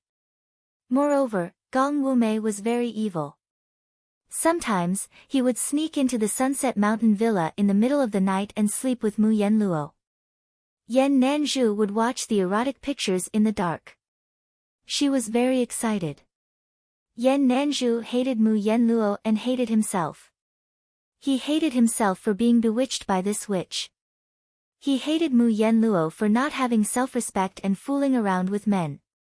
In short, Yan Nanzhu was a very righteous and upright man. In his heart, Mu Yen Luo was a bad woman who liked to use a delicate and pitiful appearance to deceive men. What made Yan Nanzhu collapse was that he was also deceived by this woman. In short, Yan Nanzhu's manly heart was crushed. Her intestines were in knots. Anyway, she was so entangled that she almost followed Gong Wuji's path of Qigong deviation. The righteous path and the evil path couldn't coexist. The righteous path said that they wanted to kill Mu Yen Luo and burn her alive. Yan Nanzhu thought about it and still handed Mu Yen Luo over. Maybe if Mu Yen Luo died, he wouldn't be so conflicted.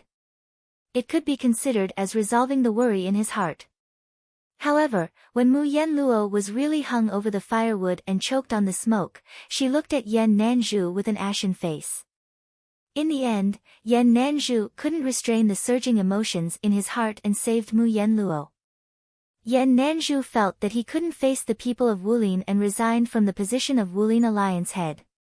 He also promised that he would look after this witch and wouldn't let her come out to harm people.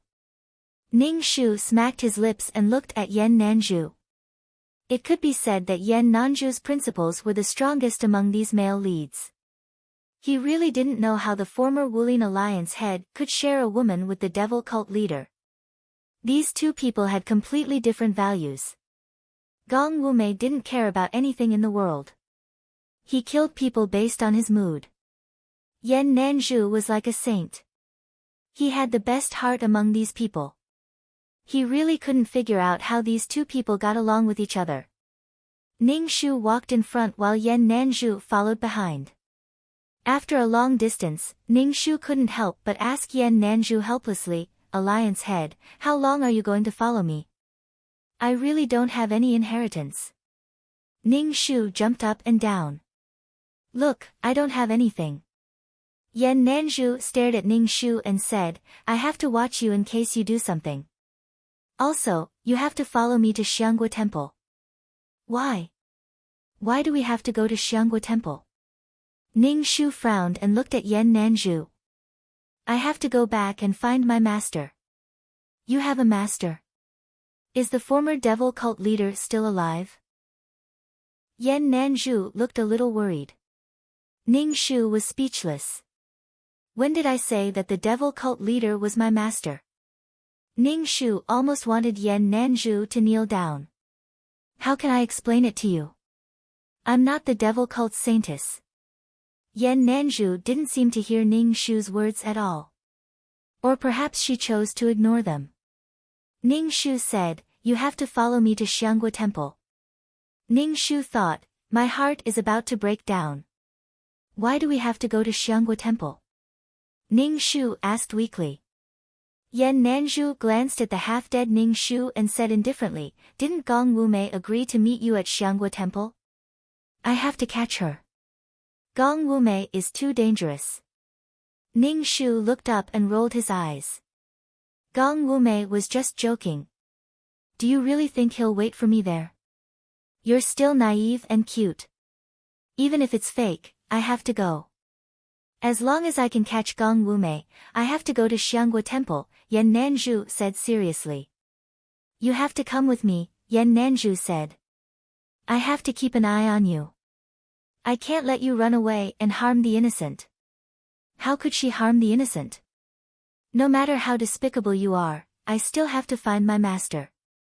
You go to Xianghua Temple by yourself." Ning Shu lifted the hem of her skirt and turned to run.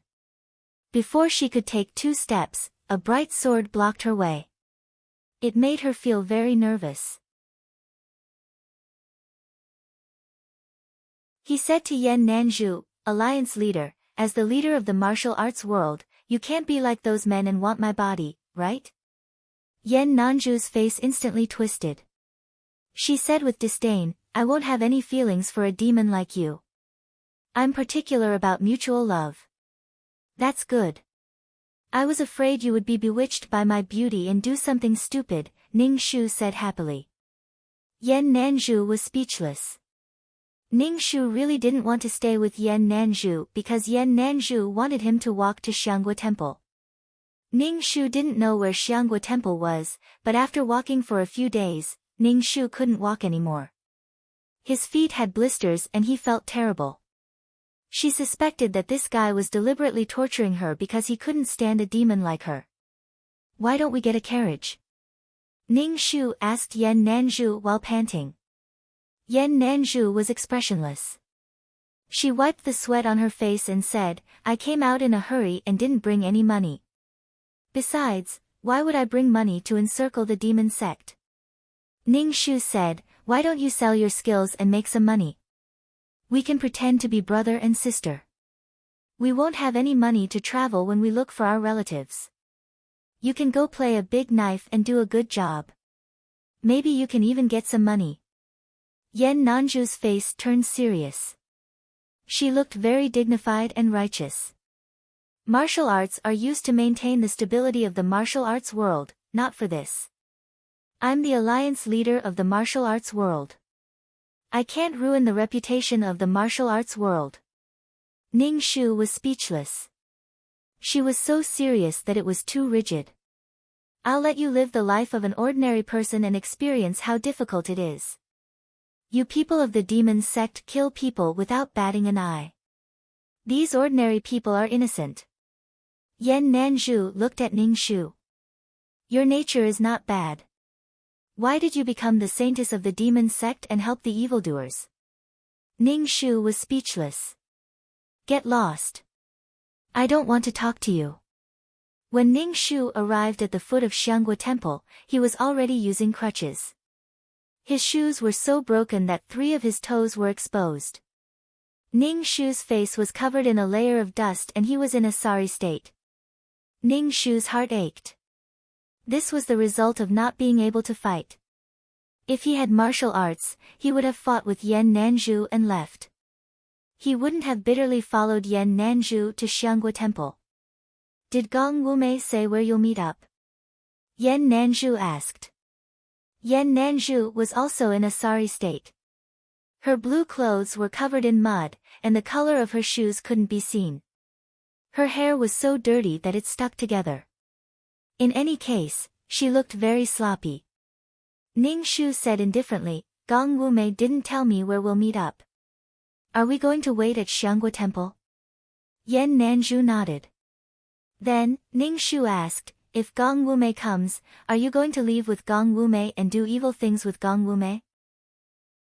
Ning Shu immediately raised his hand and swore, I swear, I will never do anything that offends the heavens with Gong Wuming, and I will never return to the demonic sect again.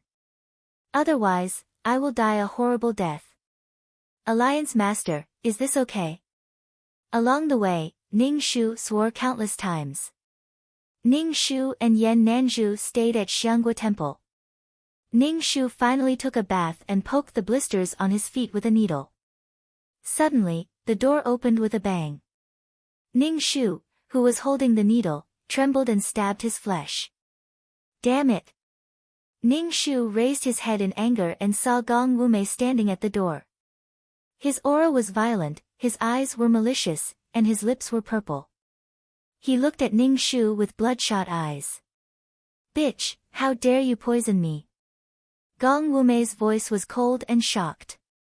Alliance Master, save me! Ning Shu screamed at the top of her lungs. She had never thought that Gong Wuyao would actually be at Xianghua Temple. Previously, when Gong Wuyao was strangling her, she had already poisoned him. Now that Gong Wuyao's poison had flared up, he was waiting for her at Xianghua Temple. Was this considered walking right into a trap? Give me the antidote. Otherwise, I will kill you. Gong Wumei walked in. Ning Shu reached out and wanted to strangle Ning Shu's neck. Yan Nanju, who had just finished bathing, rushed over. When she saw Gong Wuming, she immediately got into a fight with him. Ning Shu crouched and prepared to run away. You two go ahead and fight. If one of you dies, there will be one less. Bitch, stop. When Gong Wumei saw that Ning Shu was about to run, he dodged Yan Nanju's attack. Ning Shu ran without looking back. Chapter 192. When Gong Wumei saw that Ning Shu had run away, he was extremely annoyed with Yan Nanju, who was pestering him.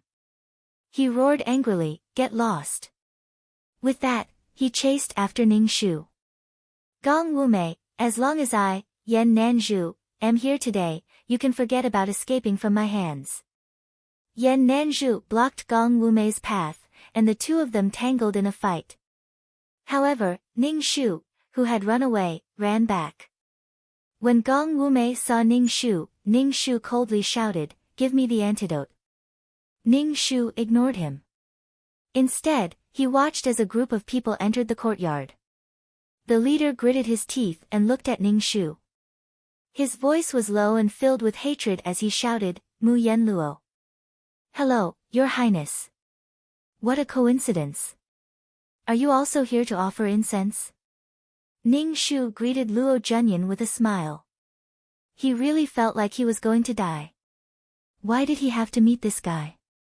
Mu Yen Luo, I will make you suffer a fate worse than death, Luo Zhenyan said through gritted teeth. Ning Shu was speechless. There were now Luo Zhenyan, Yan Nanzhu, and Gong Wumei in the courtyard. There were 3 Nanzhu Juns. Could it be that the 7 Calabash brothers were about to be gathered? Ning Shu looked at the wall, wondering if he could climb over it with his own ability. The fight between Yan Nanzhu and Gong Wumei also stopped. Gong Wumei and Ning Shu walked over, but Yan Nanzhu stopped them. Gong Wumei coldly mocked Yan Nanzhu. Have you fallen in love with this woman? Don't forget that she is the saintess of our saint sect. You are the leader of the martial arts world, yet you actually fell in love with someone from the devil sect. Yan Nanzhu's expression didn't change. My target is you. As long as I kill you, I will naturally make sure that she can't harm anyone. Give me the antidote. Gong Wumei and Ning Shu said in a cold voice. Their crimson eyes were filled with thick hostility and killing intent, and their hair fluttered in the wind. They seemed to have crawled out of hell, and their entire body was surrounded by the unbearable smell of blood and urine. Ning Shu took a step back. What should he do now? Ning Shu was still thinking about how to escape when the sound of footsteps came from outside the yard again. The footsteps were orderly and heavy. Then, Situ Qingyu, dressed in armor, walked in, followed by a group of soldiers. As soon as Situ Qingyu came in, Luo Zhenyan almost jumped up like a cat whose tail had been stepped on. He pointed at Situ Qingyu and roared, "What are you doing here?" Situ Qingyu walked to Luo Zhenyan's side and reached out to stroke Luo Zhenyan's head. His voice was low and sexy, filled with passion. I heard that you came to Xianghua Temple. I'm here to protect you. I don't need your protection, Situ Qingyu. Get out of my way. Luo Zhenyan roared, his face red. Yes, you don't need my protection. I'm the one who wants to protect you, Situ Qingyu said very generously, overflowing with doting and crazy love. Situ Qingyu looked at Luo Zhenyan with strong feelings and a predatory gaze. The two of them stood together, and the atmosphere between the two of them was particularly strange. Yan Nanzhu and Gong Wumei's expressions were a little strange. Then, Gong Wumei laughed and said wickedly, so it's 2 men who like to walk the dry path and not the water path. Situ Qingyu looked at Gong Wumei with a sinister gaze. When his eyes met Gong Wumei's face, he paused and smiled. You're not bad either. I want to suppress you. Gong Wumei's face suddenly turned green as if he had swallowed a pile of feces. Situ Qingyu casually retracted his gaze. When his gaze swept past Ning Shu, his gaze paused. Gritting his teeth, Ning Shu shouted, Mu Yen Luo. Ning Shu wanted to cry. What was this? Ning Shu greeted Situ Qingyu. General, long time no see. How are you? Thanks to you, I'm doing very well. In order to repay you, I've decided to torture you for the rest of your life and let you live a long life. Situ Qingyu gave Ning Shu a sinister smile that contained boundless malice. Ning Shu was speechless. Do you believe me when I say that these are all misunderstandings? Ning Shu made a final struggle. The men didn't seem to hear Ning Shu at all. They looked at Ning Shu with intense hatred. Footsteps sounded outside the courtyard again. Ning Shu simply sat on the steps. He even wondered which man had come this time. This time, it was Wen Ruhua who came in with a group of robbers behind her. Wen Ruhua, who had become a robber, was filled with hostility. She went around robbing and robbing. Her body was well trained and she no longer had the image of a weak scholar. The moment when Ruhua came in, she first sized up the men in the courtyard. Then, she looked at Ning Shu who was sitting on the steps. You're not my cousin at all. How dare you lie to me? I want you to die. Cousin, we're still relatives. Why are you so heartless? Ning Shu said as he supported his chin. When Ruhua said fiercely, you tortured me so badly. If I don't repay you, I'm not a man. I'll rape you and then kill you. My brothers have been addicted to corpse raping recently. Ning Shu was speechless. So they were all looking for this woman. Gong Wumei's peach blossom eyes turned. I wanted this woman first. This woman poisoned me. Woman, you've really offended a lot of people. Gong Wumei and Ning Shu laughed viciously. Situ Qingyu stood up and stared at Gong Wumei. He said in a low voice, if you let me do it once, I'll give this woman to you first. Otherwise, the soldiers behind me won't agree. Gong Wumei wanted to stab this man to death. Situ Qingyu, you're really a disgusting man. Luo Junyan immediately shouted, looking disgusted. Situ Qingyu looked at Luo Junyan with a smile. From the beginning to the end, I only have you in my heart. However, his gaze swept across the faces of the men in the courtyard. These men were all very good-looking. Get lost. Don't disgust me. Luo Junyan said irritably, as if he was jealous. Senior sister, are you inside? Su Yu's voice rang out from outside. Hearing Su Yu's voice, Ning Shu immediately jumped up in excitement. Finally, someone from his side had come. Little junior brother, I'm inside. Come and save your big senior sister. Ning Shu shouted. Yan Nanzhu looked at Ning Shu warily. You have a little junior brother? Did the former demon cult leader take in another disciple? Su Yu squeezed in from outside. When she saw Ning Shu immediately shouted, Senior sister, what did you do? Why are there so many wanted posters and kill orders for you? I really didn't do anything. Trust me, I didn't do anything. Ning Shu didn't know what to say. Is Master here? Ning Shu asked. Then, he saw the miracle doctor in white enter. Seeing the miracle doctor, Ning Shu immediately shouted, Master. The miracle doctor glanced at Ning Shu. Don't be afraid. You're my disciple. I'll naturally protect you. Thank you, Master.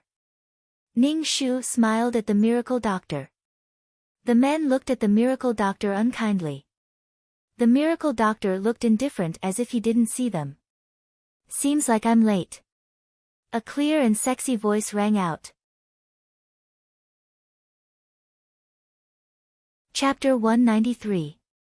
Qi Sheng came in with a folding fan in his hand and a gentle smile on his face. When he saw Mu Yen Luo, a strange light flashed in his eyes as he sighed and said, You're really Mu Yen Luo. You're still lying to me. Qi Sheng smiled. It's not too late to find out now. Ning Shu looked up at the sky and let out a long sigh. The 7 Calabash brothers had gathered. Was it time to suppress her, the demoness? They were going to fight for the top of the Forbidden City. Chaotic footsteps could be heard from outside. A group of Jianghu people rushed into the courtyard. When they saw Yan Nanzhu, they all shouted, Alliance Master, it's good that you're still alive. I thought something had happened to you. Ning Shu looked at the people in the courtyard. They had surrounded the entire courtyard so tightly that not even a drop of water could trickle through. All of a sudden, Ning Shu felt as though she had become the enemy of the entire world. The male leads who had loved Mu Yen Luo so much before now hated her so much that their teeth itched. They couldn't wait to tear her apart. Situ Qingyu said, I'm going to torture her to death. Luo Junyan said, I'm going to kill her. Qi Sheng said, submit to my whip. When Ruhua said, I'm going to rape her corpse. The miracle doctor said, she's my disciple. How can she not die? Gong Wumei said, give me the antidote and I'll leave your corpse intact. Yan Nanzhu said, hand over the inheritance of the demonic sect and I'll spare your life. A group of people shouted, Leader, don't be bewitched by this demoness. She deserves to die. Ning Shu, I'm so scared. What should I do now? Miss, we're here to save you. Yuelan rushed into the courtyard, followed by a black-clothed, square-faced secret guard. Yuelan stood in front of Ning Shu and shouted at these people, "Don't even think about hurting my Mississippi." The secret guard looked at the people in the room. Ning Shu said, "I can't beat these people." Ning Shu, several of the male leads were powerful martial artists. The secret guard could barely stop one of them. With so many of them, he was probably useless. Ning Shu and Yuelan asked, "Why are you here?" Ning Shu couldn't figure out how the male leads had gathered together. But after thinking for a while, he realized that they had probably mixed together. At this time, the male leads had already shared Mu Yenluo, but now that she was the female lead, everyone had gathered together to kill her. The gap between people was not small at all. "Miss, you're now a demoness from the demonic sect who wants to kill you. You're also wanted by the imperial court. Knowing that you're here, we came to save you." Ning Shu, mentally tired. Looking at these men who were eyeing him covetously, Ning Shu coughed and said, "Everyone, be quiet.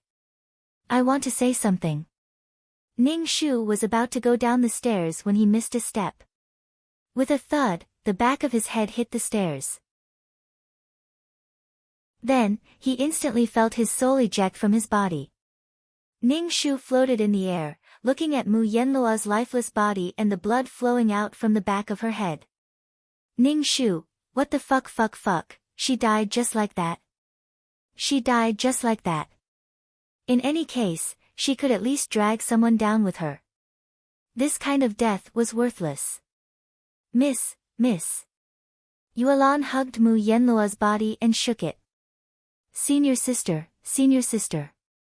Little Suyu ran over to check the pulse of the corpse, his face full of disbelief. "Senior sister, how did you die just like that?" A whirlpool appeared in the air, directly sucking in Ning Shu's soul. Ning Shu felt like his soul was about to be torn apart. When Ning Shu regained consciousness, Ning Shu saw that the surroundings were foggy. It was very similar to the system space. Ning Shu thought that he had returned to the system space. He weakly shouted, 2333 Systems sir, are you there?" 2333 didn't answer her. Her surroundings were dead silent. Was there no sound at all? Ning Shu had a bad feeling in her heart. Why wasn't the system here? Where was she? Hey, system! Ning Shu shouted loudly. Her surroundings were empty, and her voice kept echoing in this misty place. What's going on? Ning Shu was a little flustered. This isn't the system space. If this isn't the system space, where did he come to? Ning Shu's heart was in a panic. Although he was a soul, Ning Shu could still feel danger approaching. All the hairs on his body stood on end. Ning Shu looked at his dim soul. There was no way to contact the system. He was very anxious. Ning Shu forced himself to calm down. If it was a blessing, it wouldn't be a disaster. If it was a disaster, he couldn't avoid it. Ning Shu sat on the ground. He wanted to absorb things like the system space to replenish his soul. He didn't know if this place had such an effect. To Ning Shu's surprise, the materials in this space were better than the materials in the system space. When the materials flowed into his soul, he felt very cool. Ning Shu tried even harder to absorb the materials. If there was a secret book for cultivating the soul, he might be able to do it even faster. Ning Shu closed his eyes and didn't care about anything else. After an unknown amount of time, Ning Shu suddenly heard 2333's voice in his head. Ning Shu, can you hear me? I can hear you. Ning Shu hurriedly said. 2333's voice was sometimes far and sometimes close. It was as if the signal was bad. Good, I'll send you back now. 2333's voice carried with it the sound of static.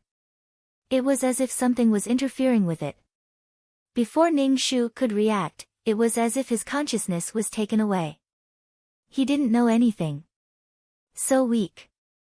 This was Ning Shu's last thought. When Ning Shu woke up again, he was in the system space. It was the system space that gave him a sense of security. 2333 System Sir, what happened just now? Where was that? Ning Shu asked 2333. 2333's voice sounded very tired. That's not something you can know now. To put it simply, you destroyed the plot. The law of heaven and earth realized that you are like a virus and decided to let you be reborn. Let the plot return to the beginning and restart the plot. Ning Shu's hair stood on end as she said, if you hadn't sent me back, would I have been reborn like Mu Yenluo? When Ning Shu's soul was exhausted and there was no more Ning Shu in this world, she would have to replace Mu Yenluo in the plot. Fuck, I feel like I've been tricked by Mu Yenluo. Mu Yenluo wanted to find someone to replace her. Yes, you will be forced by the law of heaven and earth to continue the plot. 2333 said painfully. I used up all my energy to save you. I was almost thrown into the recycle bin. Oh my god, I was scared to death. Fuck, I was the one who was scared to death. Ning Shu was really scared. If this mission is so dangerous, why did you let me do it? Ning Shu asked 2333. I don't really know how dangerous this mission is. After all, I'm just an intern. I'll learn more in the future and be a qualified system sir. 2333 swore. Ning Shu. Chapter 194. Sensing Ning Shu's displeasure, the system said, you've profited from a disaster, haven't you? You've absorbed some primal chaos energy, which is the most precious thing in a plane. Primal chaos energy can form planes and worlds. Your soul is now very tough. But what about me? I don't have any energy left. I didn't get anything. I feel so wronged. 2333 sounded like he was about to cry. He sniffled as if he was about to cry. Ning Shu opened his mouth, but in the end, he comforted, don't worry. I'll get you whatever energy you need later. Ning Shu, you're the best. 2333 said happily. Ning Shu, let's see how many points I got this time. Ning Shu said helplessly. Okay. Ning Shu's information appeared in front of him. Serial number, 23333 name, Ning Shu age, 27 experience points, 50,000 soul value, 200 HP, 50 wisdom, 805 charm, 12 luck, 313 MP, 120 martial strength, 10 aptitude, 26 merit, 2 skills, 5th ring spear technique, trash fighting technique, trash entry level peerless martial arts honorable title, goddess of warquest completion, 100. Obtained 20 attribute points. Ning Shu looked at the 50,000 points this time. Sure enough, wealth came from danger. Moreover, his soul value was only 60 before, but now it had increased to 200. This made Ning Shu very excited. The soul was the foundation of everything. Ning Shu said, this is only the points from the quest. Mu Yenluo's soul hasn't given you anything yet. Ning Shu felt like he had struck gold. Mu Yenluo's figure gradually appeared in the air. Looking at her face, Ning Shu felt a sense of familiarity. After all, he had been wearing this face for a long time. Mu Yenluo saw Ning Shu and smiled. She swayed her hips and walked to Ning Shu. She grabbed Ning Shu's hand and shouted, thank you, big sister. Ning Shu chuckled and didn't say anything. His eyes scanned Mu Yenluo's face. He wondered if Mu Yenluo was trying to trick a mission enforcer into going to that world to replace her. However, Mu Yenluo's expression was one of genuine joy. Her eyes were clear, and it seemed to come from the bottom of her heart. Her eyes were filled with gratitude toward Ning Shu. When you accepted the mission, I regretted it. I felt that I had harmed you. I didn't expect that you would change my fate. I can reincarnate and not repeat my life. Thank you. Ning Shu said indifferently, it's fine. This is what I should do. Since I have already accepted the mission, I should complete it. Mu Yenluo suddenly hugged Ning Shu and burst into tears. Ning Shu didn't know what to say. He felt that it wasn't easy for Mu Yenluo to face so many crazy men. Ning Shu patted Mu Yenluo's back and said, "It's fine. Don't cry." Mu Yenluo let go of Ning Shu and wiped her tears. Ning Shu said, "Thank you. According to the contract, I should give you all my soul power." Mu Yenluo didn't feel the slightest pity for her soul power. Instead, she looked relieved. As soon as Mu Yenluo's voice fell, her soul began to dim. In the end, it almost became transparent. Her soul was extremely thin. Ning Shu smiled and said, "I should go reincarnate. Big sister, Yenluo wishes you well." It was reasonable to say that Mu Yenluo's soul power wasn't weak. She could easily become a mission enforcer. Ning Shu asked, "Why don't you become a mission enforcer? You can avoid the pain of reincarnation." Mu Yenluo shook her head, "I don't want to live like this. Besides, people say that I can't become a mission enforcer with my personality. Yenluo wants to start anew." Ning Shu felt that he was overthinking things. With Mu Yenluo's personality, how could she find someone to replace her in reincarnation? Mu Yenluo was truly a kind person. After Mu Yenluo left, 2333 Ning Shu said, "Mu Yenluo's soul power isn't weak. Your soul is much stronger than before." Ning Shu suddenly asked 2333, "Does every mission enforcer have to sacrifice their soul to counterattack?" "It doesn't have to be the soul. It can also be some kind of treasure." 2333 said. Ning Shu sighed and said, "Your cannon fodder to begin with. You have to sacrifice your soul to counterattack. Cannon fodder really has it tough. That's why you guys exist. Everyone's fate is different. If you want to get something, you have to give something. This is an equivalent exchange. If you want to get something, you have to give something. At least you have a chance to counterattack. The heavens are fair. They give everyone a chance to live. Fair my ass."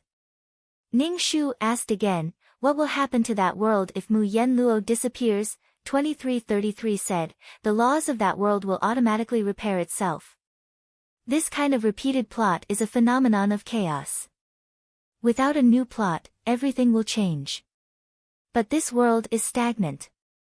Without Mu Yenluo, the world will give birth to new laws and new plots." "Oh," Ning Shu replied. "Ning Shu, the quest reward is 20 attribute points.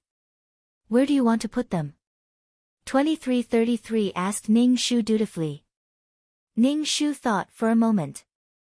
"I feel like I'm pretty unlucky. I want to put some points into luck. Strength is important, but IQ can't be low. I'll put them into these 3 attributes. Why don't you add some points to your charm?" 2333 asked. "Charm is very lethal. Might as well put it into strength. I'm not going to be the female lead. What's the point of having so much charm?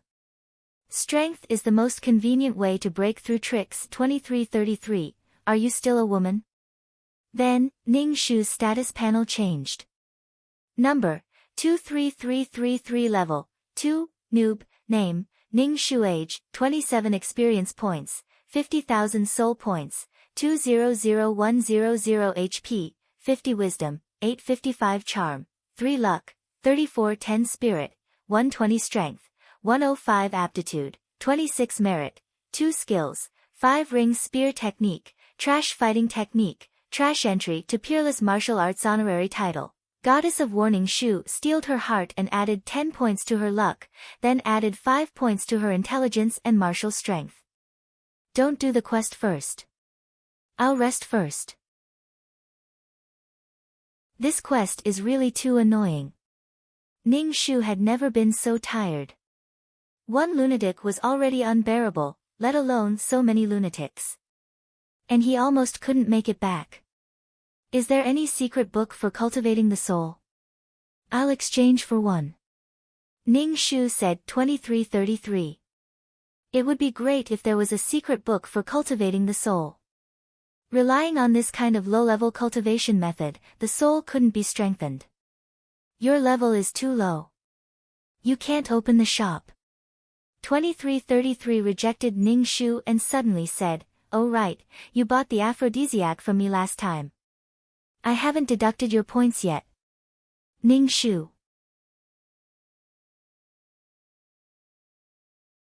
Chapter 195. Ning Shu felt very tired. This kind of tiredness came from his soul. He laid down on the bed and went to sleep. After sleeping for who knows how long, Ning Shu woke up feeling refreshed. He stretched and asked, 2333 system, are you there? Yes. 2333 asked, do you want to start the quest now? Ning Shu nodded. Don't make the quest too complicated. Make it easy. Okay, I'll pick a simple quest for you. 2333 said briskly. By the way, wasn't Mu Yenlua's quest a special one? What's my review? Ning Shu asked. Do you want to enter the quest world now? 2333 asked. I'm asking you about my quest review. Didn't you say that all official players have a special quest to appraise the player's style of doing things? What's my review? Ning Shu was very dissatisfied with 2333's change of topic. 2333 paused for a moment. Do you really want to see it? Can't I? Ning Shu asked. I can look at it, but your comments are really bad. Wah. System Lord Flo's face was full of tears. Why did I follow someone like you? There's no future for me. Ning Shu, was it really that bad? At least he completed the quest. Let me see your review. Ning Shu asked 2333. Listen up, player 2333, system 2333, special quest appraisal result, extremely wretched style, undisciplined way of doing things. That's it? Just a few words? Ning Shu asked. 2333's voice sounded like it was breaking down. I thought it would be something meticulous or something like that. Why would it be such a review? I have no future. Ning Shu, he didn't care about the style of doing things. As long as he completed the quest, it was fine. As long as it didn't go against his principles, any method was fine. Ning Shu didn't really care about the review.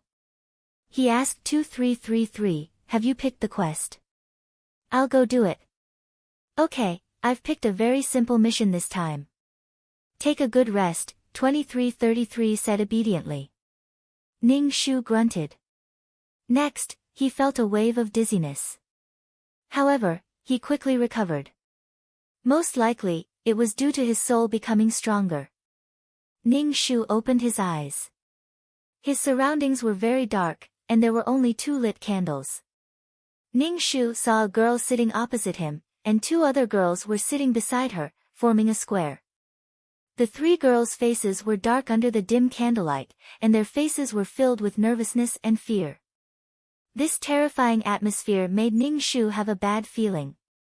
The window was opened, and the curtains were fluttering in the wind.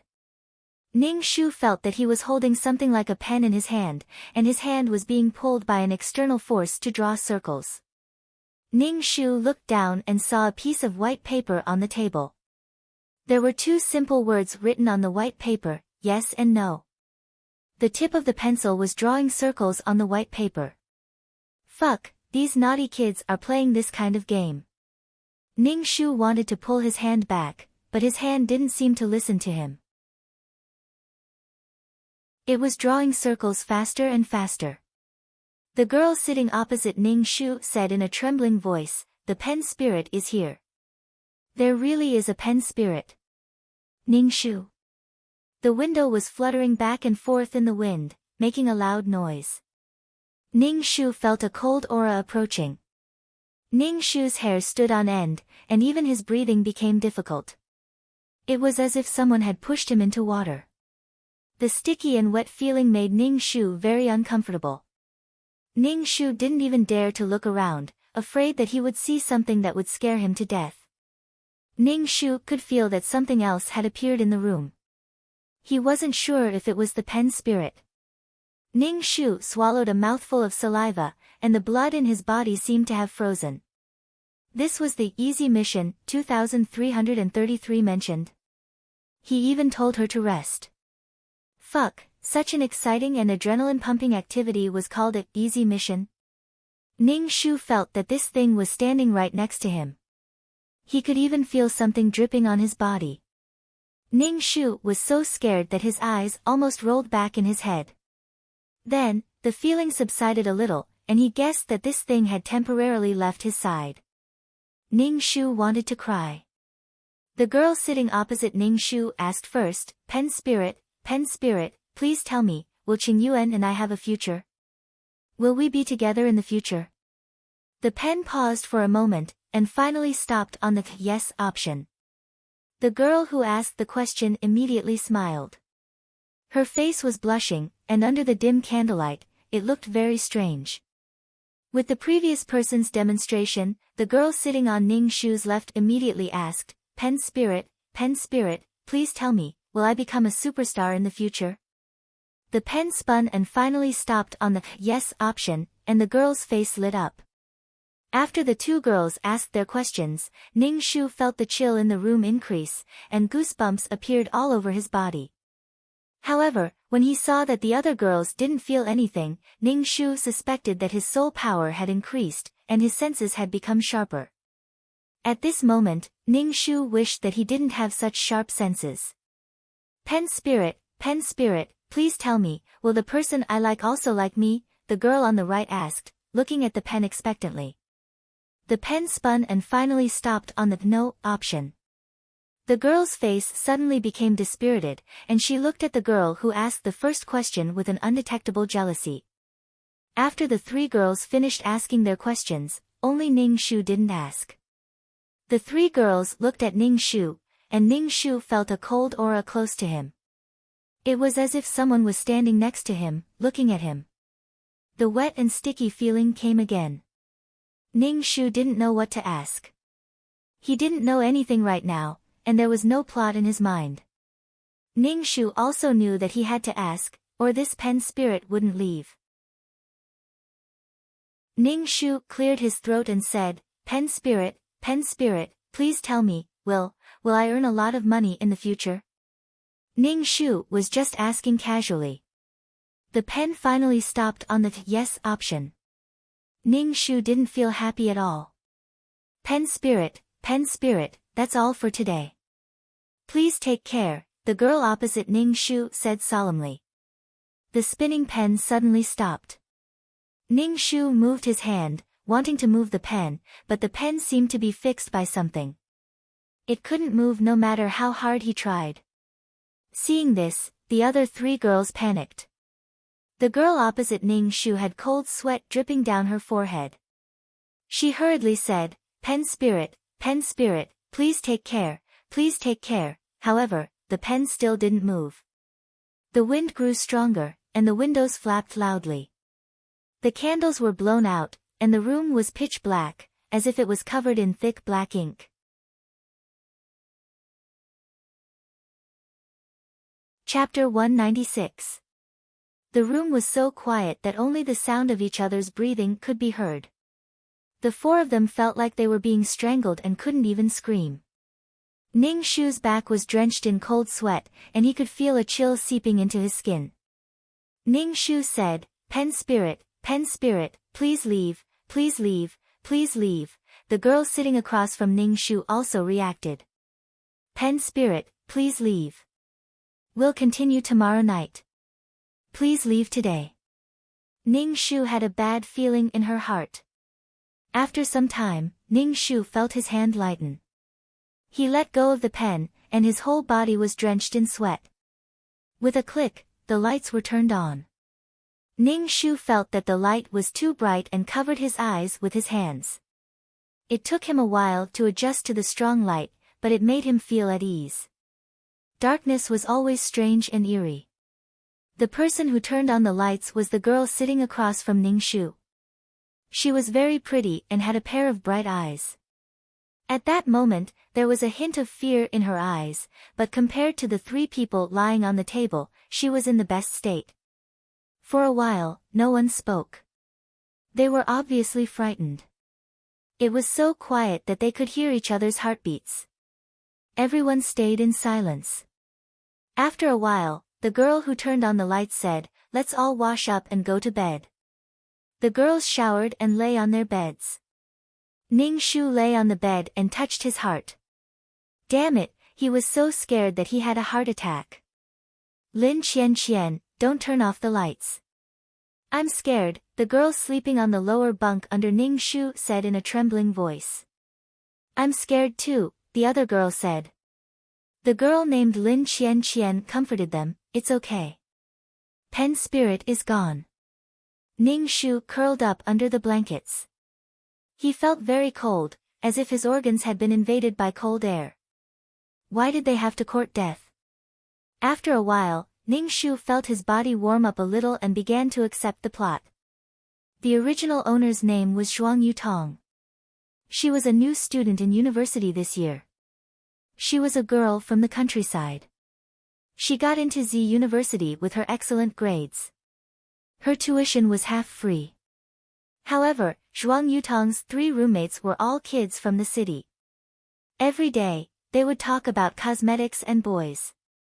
They would talk about how much a piece of branded clothing cost and how much a limited edition bag cost. Zhuang Yutong couldn't get a word in. Moreover, the other 3 subconsciously rejected the rustic Zhuang Yutong. Zhuang Yutong didn't have any friends when she came to Z University. She was alone, but she didn't have a choice. One day, Lin Qian, who liked all sorts of weird things in the dormitory and had joined the paranormal club, suggested playing Pen's spirit and asking it questions. She invited Zhuang Yutong to the activity. Zhuang Yutong came from the countryside and was very respectful of ghosts. Not only were the villagers superstitious, but there were also more ghosts in the countryside than in the city. Zhuang Yutong advised the other 3 not to play, as it was easy to get into trouble. The 3 of them said that Zhuang Yutong was a coward.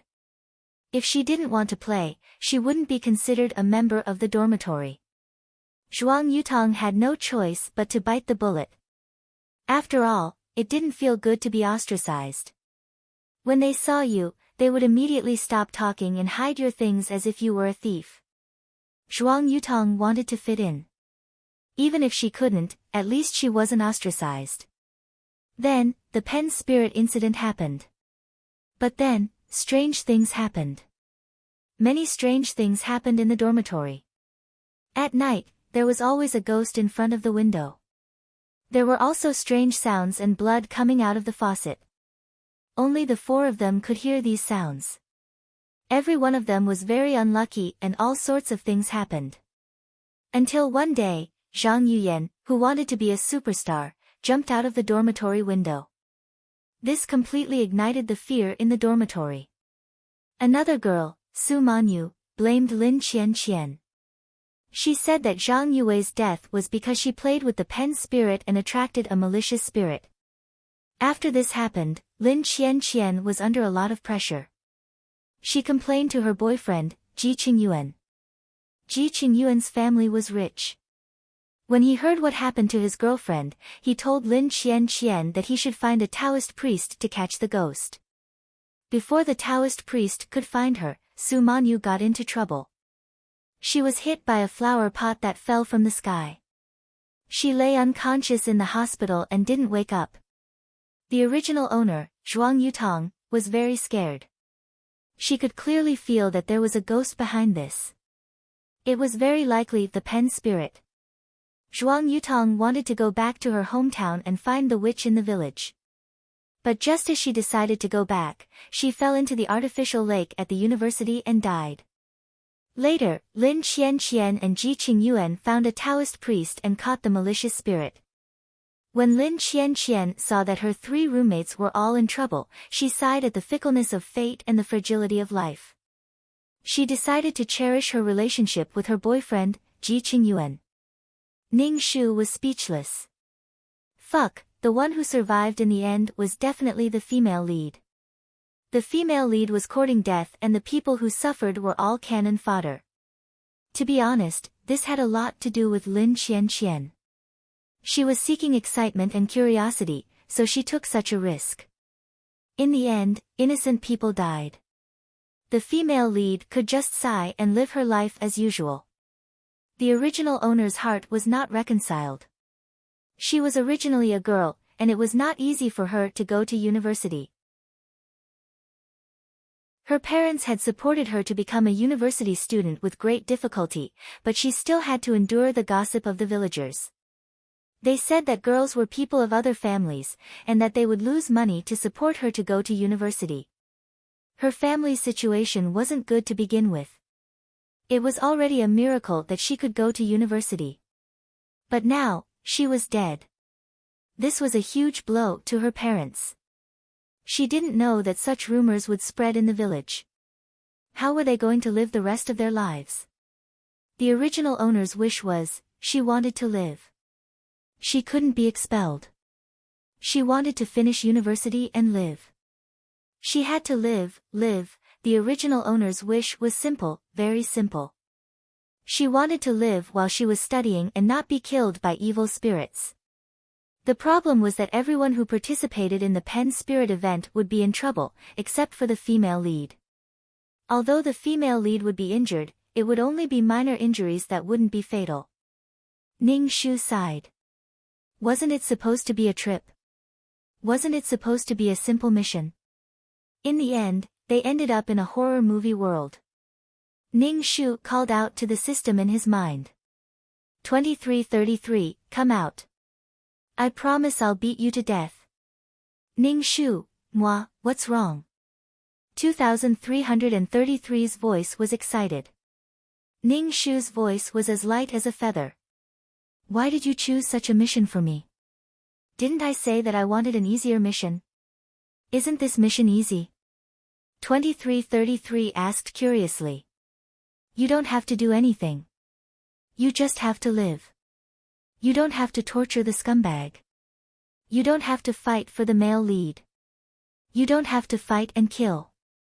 Ning Shu, fuck you.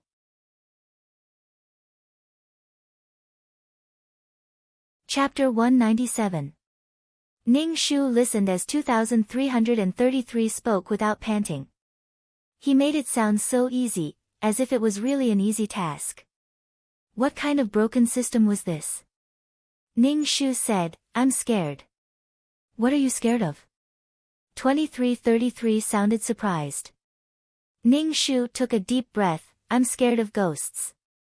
Why would you be scared? You're just a spirit. You just happen to gain some power. Besides, aren't you a spirit yourself? 2333 sounded very calm. Ning Shu, fuck, I don't know what to say. A human can scare a human to death, let alone a ghost. Fuck, it's a ghost. Ning Shu roared in his heart, you don't understand how humans are scared of ghosts. 2333 was silent for a moment and said, I really don't understand. Ning Shu, don't worry, it's okay. Ning Shu, paralysis may be around you, but you can't see it, and danger may kill you at any time. This kind of feeling is indescribable. 2333 system, you're actually a defective product. Ning Shu said calmly, how can you be a mainframe like this? You must be a pig. Nonsense, I was designed by the master himself. How can I be a defective product? I'm the most advanced. Wait, what did I just say? 2333 immediately shut up. Ning Shu caught the 3 words master. What master? Ning Shu asked, what's a master? You heard wrong, I didn't say anything. 2333 quickly said. Ning Shu immediately refuted, I heard you say that you were designed by the master. 2333, I didn't. Ning Shu, you did. Ning Shu and 2333 argued for a while, but 2333 refused to give up. Ning Shu looked at 2333 and gave up. After a while, Ning Shu forgot what he was talking about with 2333. He couldn't remember. She remembered that she was talking with 2333, but now that memory was gone. Who erased her memory? This, Ning Shu quickly called 2333 and asked, "What were we talking about?" "Did you erase my memory?" 2333 immediately said, "You think too highly of me. I can't erase your memory in seconds. If you don't remember, then forget it. There are some things you shouldn't know." Ning Shu, fuck. But this feeling was very scary. He didn't feel anything and his memory was erased. Ning Shu felt that he was unlucky to meet 2333. It was the most unbearable pain in his life. She tossed and turned in bed, unable to fall asleep. When she woke up the next morning, Ning Shu was listless and had bruises under her eyes. The other 3 people in the dormitory also woke up. They didn't look good and were also in low spirits. Ning Shu looked at the 3 people. Zhang Yuyan was a tall girl with a perfect body. She had a proud expression and a beautiful face. She was sexy like a rose with thorns. Zhang Yuyan's biggest dream was to become a superstar. She was also the first person to die in the story. After her was Su Manyu. Su Manyu was an elegant girl. She had the pride and arrogance of a rich family's daughter. However, when she looked at others, her eyes were filled with disdain. Su Manyu despised Zhuang Yutong the most. She was also the one with the best family background in the dormitory. The female lead, Lin Qian, was a petite girl. She was very beautiful. Her petite body was full of vitality and youth. Lin Qian was lively and kind to everyone. She was the only one in the dormitory who didn't dislike Zhuang Yutong. They would occasionally talk, but they didn't have a deep friendship. The clothes of the original owner were very simple, even old-fashioned. Ning Shu didn't care. He put on his clothes and walked down the stairs. When he was about to put on his shoes, he heard a high-pitched scream from the bathroom. Ning Shu didn't even put on her shoes. She opened the bathroom door and saw Zhang Yuyan sitting on the toilet bowl. Her face was filled with fear and her beautiful face was distorted. She looked at the mirror on the wall and saw that it was covered in blood. There were messy handprints on the mirror. The bloodstains slowly gathered together and formed a woman's face. The bloodstains seemed to be sweeping across everyone. They were filled with endless coldness and resentment, which made people's hair stand on end. Ning Shu's back was covered in cold sweat. "Ah!" Zhang Yuyan, who was sitting on the toilet, screamed. She didn't even put on her pants. She jumped up from the toilet. Her scream shocked everyone. Their hearts spasmed in an instant. Zhang Yuyan's face was pale. She was terrified. She pointed at the toilet and said, something grabbed my butt." Ning Shu was speechless. Who would be so immoral? Crawling into the sewer toilet to grab someone's butt? The bathroom was very quiet. Only the sound of people chattering could be heard. Ning Shu took a breath and moved over. He carefully looked into the toilet. It was very clean. There was nothing. Ning Shu turned around and shook his head at Zhang Yuyan. Zhang Yuyan's face was very pale. She looked like a rose that had been ravaged by a storm. She was listless. Her usually sharp eyes were dim. "I felt it." Zhang Yuyan held up her pants. Her body was trembling. "I felt it. It was very painful." Ning Shu thought for a moment. He walked over and pulled up Zhang Yuyan's pants. There was nothing on her white and tender butt. The wall. The blood on the wall is gone too.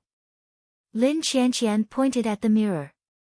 The mirror was as clean as before. There was no blood at all. It was as if they had been hallucinating. The 4 of them came out of the bathroom. Their faces were pale and terrified. Lin Qian said, "It was just a hallucination. It's okay." Zhang Yuyan looked at Ning Shu and Su Manyu and said agitatedly, hallucination. Did all four of us hallucinate at the same time? You, did you see it just now? Zhang Yuyan pointed at Ning Shu and Su Manyu and asked sternly. Su Manyu and Ning Shu both nodded. The atmosphere in the room was dead silent. Ning Shu coughed to break the silence. I think we need to take some precautions. Whether it's a hallucination or reality, we need to be prepared. The three of them didn't say anything when they heard Ning Shu's words. Perhaps they didn't care about Ning Shu at all. After all, Ning Shu's presence was the weakest in the room. Even if he spoke, no one would listen. Lin Qianqian's expression didn't look good. She said, we still need to investigate what happened. Maybe it was a prank. To put it bluntly, Lin Qianqian didn't want to take the responsibility of attracting evil spirits because of her suggestion. Lin Qianqian was also feeling uneasy. After Lin Qianqian finished speaking, everyone in the room fell silent. Finally, Su Manyu said, maybe it's because of what happened last night. We're too nervous.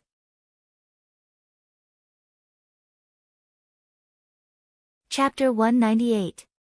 In the middle of the mountain range, there was a tombstone by the side of a lake. The tombstone was already covered with lush weeds. A woman dressed like a married woman, followed by a man in black, carried a food box. They walked to the tombstone, put down the food box, and took out the offerings. The woman grabbed the grass on the tombstone and cried, Miss, this servant is so pitiful. You shouldn't have died like this. This servant always felt that you didn't die. You shouldn't have died like this. Yuelan couldn't believe that such a lively person would die like this. She just fell and died. Yuelan couldn't forget the stunned faces of the people present at that time. That kind of shock was like a person who should have been a scourge for 1,000 years suddenly died like this. This kind of feeling was too unreal. The square-faced secret guard comforted Yuelan, don't cry. Miss will be sad to see you like this. Yuelan wiped her tears and said to the secret guard indignantly, so what if I'm crying? So what if I'm crying for my miss? Don't tell me you won't allow me to cry for my miss. I know you were ordered by the master to protect Miss and don't have deep feelings for her. But I grew up with Mississippi. Can't I cry? The secret guard's face became even more square. He silently took 2 steps back and looked at Yuelan wailing. Finally, he couldn't help but say, don't cry. You're pregnant now. Yuelan cried until she hiccuped. She wiped her snot and said to the tombstone, Miss, as you wish, this servant actually got together with the secret guard. His face is so square. What if the child is born with a square face? It's fine if it's a boy. But if it's a girl, what should this servant do? Miss, this servant is so pitiful. Secret guard, someone is coming. Don't cry. The secret guard said to Yuelan. He stood in front of Yuelan and pulled out his sword, looking at the incoming person vigilantly. The person who came was little radish-head Su Yu. She held the offerings in her hand and behind her was a white-clothed genius doctor. Sister Yuelan. Little radish-head Su Yu shouted at Yuelan. Yuelan smiled at Su Yu, thank you for remembering Miss' death anniversary. She's my senior sister, my dearest person. I will naturally remember. Su Yu took out the offerings. Yuelan glanced at the godly doctor. His face was cold and his entire body was emitting a cold aura, making it hard for people to get close to him. Yuelan originally wanted to exchange a few pleasantries, but in the end, she gave up talking to him. The godly doctor bent over and placed 2 incense sticks in the ground. He squinted his eyes and looked at the tombstone. There are still people thinking about this woman even after she's dead. Gong Wumei stood on the treetop and looked over. His eyes were fixed on the godly doctor. Your disciple caused me to be in this state. You have to cure me. Bah, what did my young miss do to you? You're a man, and you're saying that you were harmed by my young Mississippi.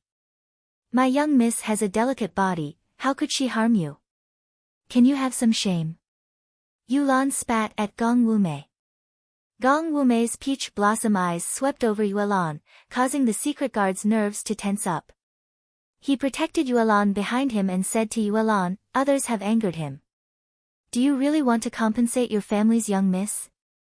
Gong Wumei looked at the godly doctor. If you're not willing to cure me, I'll dig up this woman's grave and whip her corpse. Hearing this, the godly doctor's face was indifferent. He nodded his head and said, then cure her. The godly doctor turned and left. Gong Wumei sneered and followed the godly doctor. So you took out some pills and gave them to Yulan. Sister Yulan, these are to protect the baby and nourish your body. Take one every day. It's good for your body. Thank you. Yulan took the pills and stared blankly at the tombstone. Mu Yanlua's name was written on it. Let's go. Yulan said indifferently and turned to leave. The secret guard followed beside Yulan. The light breeze blew their voices far away. I won't think of taking revenge for young Mississippi. I just want to live a peaceful life according to young Miss's wishes. Yulan, don't worry. I will protect you and the child well. Why is your face so square? I was born with it. Young Miss said that your face is special. The world was in chaos. Gong Wumei and Yan Nanzhu were fighting each other. Gong Wumei re-established the demon sect and Yan Nanzhu made it her life's mission to destroy the demon sect. Killing could be seen everywhere. The battle between good and evil was intense. When Ruhua's team grew stronger and stronger. Everywhere they went, there would be bloodshed. They killed many of the corrupt officials, tyrants, and greedy businessmen that Wen Ruhua mentioned. It caused serious chaos and even affected the stability of the country. The imperial court sent Situ Qingyu to suppress the bandits. Situ Qingyu and Wen Ruhua took the responsibility. The war affected many places. Some places even took the opportunity to revolt. The mobs rushed into the government offices and broke into the houses of the rich. Qi Sheng died in the hands of the mobs. He was the only one who didn't have the ability to fight and was the first to die. When Qi Sheng died, the world seemed to dim. The regent, Luo Junyan, took advantage of the chaos in the country and rebelled. However, he failed. The emperor killed Luo Junyan. The emperor had been wary of the regent for a long time. Now that he had walked into the trap, it was just right. When Situ Qingyu, who was still fighting, heard the news, he spat out a mouthful of blood. He was stabbed to death by Wen Ruhua in a daze. Wen Ruhua's team grew stronger and could even fight against the imperial court's army. However, Wen Ruhua was killed by her own subordinates. Just like how he killed the bandit leader, Wen Ruhua was killed by her ambitious subordinates. It was as if the entire world had been reshuffled, wiping out those who had great luck. The entire world was in a state of chaos and chaos. People were restless. The godly doctor stood in front of the bamboo house.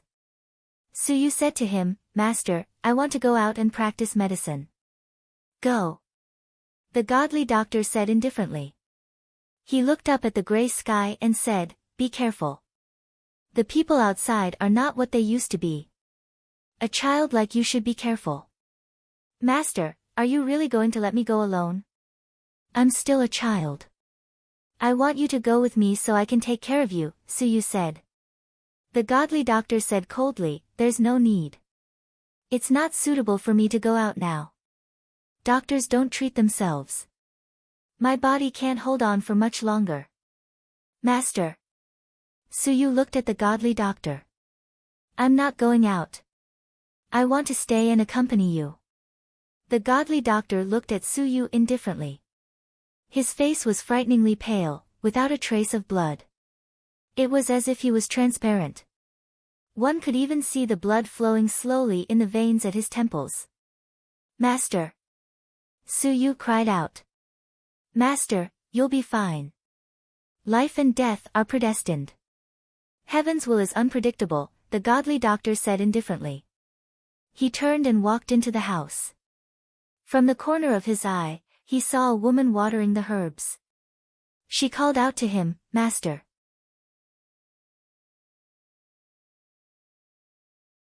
Chapter 199. A few days after the bathroom incident, nothing unusual happened. It was as if what happened in the bathroom that day was just an illusion. Everyone in the dormitory showed relaxed and comfortable expressions. Lin Qianqian was still energetic. She went out with her boyfriend until late at night. Zhang Yuyan had a part-time job as a model and was busy with work. Su Manyu's family was rich, so she went shopping when she had nothing to do. Ning Shu was the only one in the dorm during the day. When there were classes, Ning Shu would go to class, but she couldn't understand a thing. She wasn't the original owner. The original owner was a very smart student, but she couldn't do the same. She tried her best to reduce her presence in class, afraid that the professor would ask her to answer questions. Ning Shu felt that it was necessary for her to study properly. In the past, when she stayed in the hospital, she did not study. When her life was threatened by the disease, her survival was challenged. Naturally, she put everything aside and only thought about surviving. Ning Shu found that the original owner was really poor. There was no money in her meal card, and she didn't have any money on her. Ning Shu had no idea how the original owner survived. There were also some pickles in the box. Ning Shu didn't mean to mock her. Life was hard, but she still tried to live. The original owner could have graduated from university and had a good future. She could have made her parents proud, but because of a joke, her life ended. Every ghost story was caused by people looking for death. Ning Shu called 2333 in her heart and asked, "System, do you have any learning pills that can save me the trouble of studying high school and university?" She was here for a mission, but if she kept asking questions, she would be exposed. "Yes, you need points to exchange," 2333 said cheerfully. "Exchange. Okay, 5,000 points for a high school pill, 10,000 points for a university pill. Do you want to exchange?" 2333 asked. "Why is it so expensive?" Ning Shu's heart bled. "It's daylight robbery. It's abnormal if it's not expensive. Everyone else is studying seriously and honestly. You only need to take 2 pills and save so much time. You call it expensive? Why don't you go to heaven?" Ning Shu gritted his teeth and said, "I'll do it." As soon as Ning Shu's voice fell, 2 white pills appeared in his hand.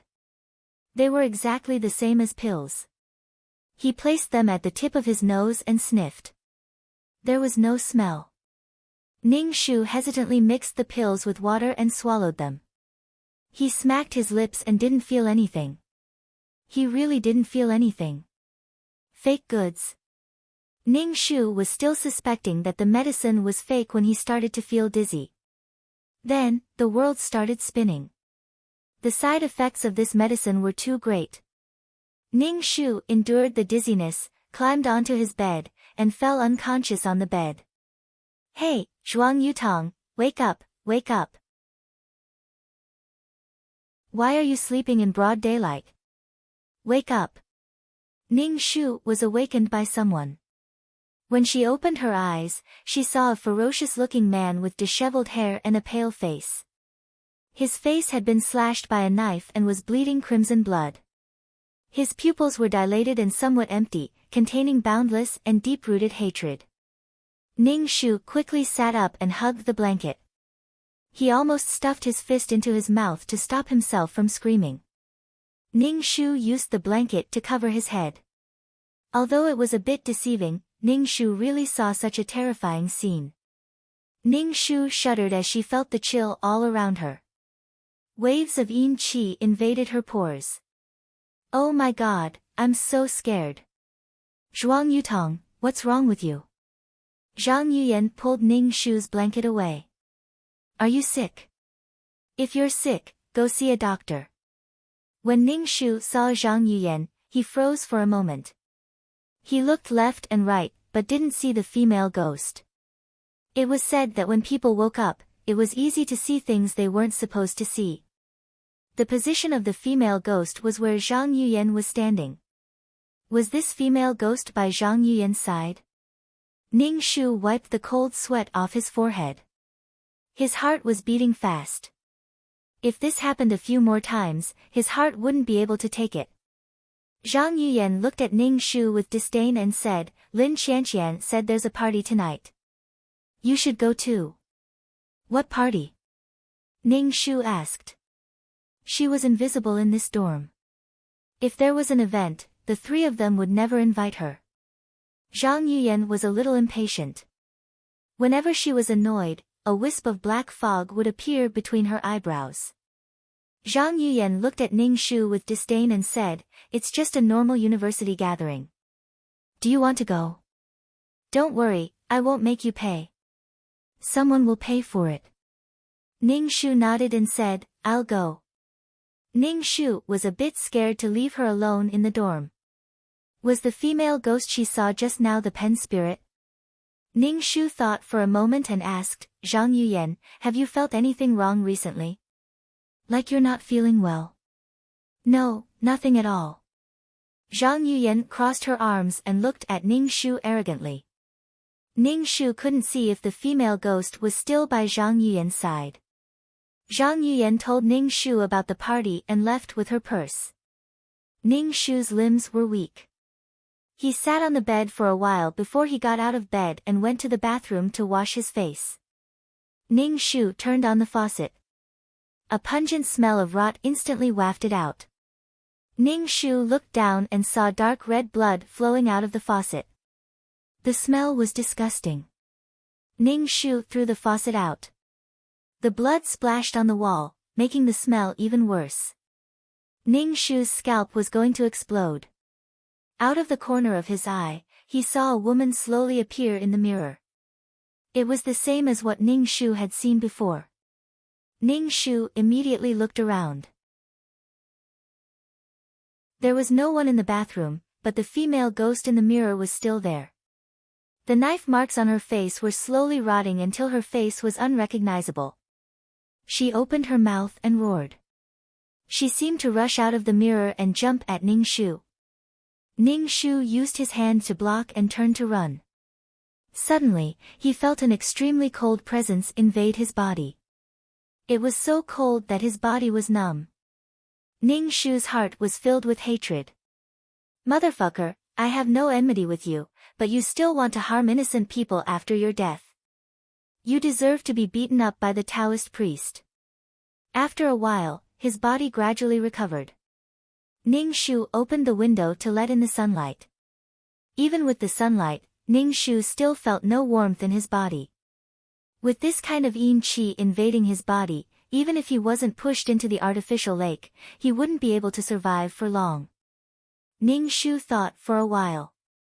He wanted to see if this body could practice peerless martial arts. If he could cultivate qi jin, it could also heal the body that was invaded by yin qi.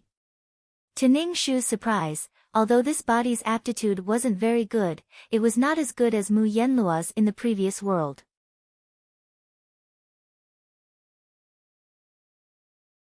Chapter 200. Because of the gathering that night, Ning Shu found the original owner's clothes that were relatively nicer to match. It didn't look too old-fashioned. In this society, one should respect the clothes first before the person. Ning Shu found the place Zhang Yuyan had mentioned. It was a high-end KTV. If it was the original owner, she wouldn't have attended such an event. She couldn't afford it. The waiter brought him to a private room. The lighting in the room was dim. The magical lights on the ceiling flashed all kinds of colors. When they shone on their faces, it looked strange. When Ning Shu entered, he didn't cause any commotion. There were both boys and girls in the room. There were some drinks and fruits on the table. Lin Qian was singing with a boy. They looked at each other affectionately. Ning Shu walked over to the dormitory group and sat next to Su Manyu. Su Manyu stared blankly at Lin Qian and Ji Qingyuan who were singing. Most of her attention was on Ji Qingyuan. Su Manyu turned her head and saw Ning Shu sitting next to her. She immediately moved to the side, obviously not wanting to sit next to Ning Shu. Ning Shu's mouth twitched. "Girl, you don't have to go that far. She's not a virus." Zhang Yuyan sat to Su Manyu's left. A few boys were trying their best to talk to Zhang Yuyan, trying to please her. But Zhang Yuyan didn't care about them at all. She looked very arrogant. The air in the room wasn't very good. Ning Shu didn't even have a sense of presence. It really didn't matter if she was there or not. Ning Shu looked at the fruits on the table. He picked the ones that weren't broken. Cut fruits like watermelons were very dirty. There were even rumors that there might be drugs on them. Ning Shu picked up peanuts and melon seeds to eat. After Lin Qianqian and Ji Qingyuan finished singing, Su Manyu, who was sitting next to Ning Shu, immediately stood up and wanted to sing with Ji Qingyuan. Lin Qianqian also generously gave up her boyfriend so that Ji Qingyuan could sing with Su Manyu. Ning Shu could tell that Su Manyu liked Lin Qianqian's boyfriend, but Lin Qianqian didn't seem to know. Lin Qianqian sat beside Ning Shu. She first opened an unopened can of beer and took a sip before noticing Ning Shu beside her. She smiled at Ning Shu and said, "Zhuang Yutong, you're here. Have fun later." Ning Shu nodded. Although Lin Qianqian was talking to Ning Shu, her eyes were fixed on Ji Qingyuan and Su Manyu. Especially when the two of them got too close to each other, Lin Qianqian's expression darkened. After Ji Qingyuan and Suman finished singing, Lin Qianqian immediately went over and grabbed Ji Qingyuan's arm. She pulled Ji Qingyuan over and sat him down. She then placed the beer next to Ji Qingyuan's mouth and said, "Have some. You've been singing for so long." Su Manyu gripped the microphone tightly.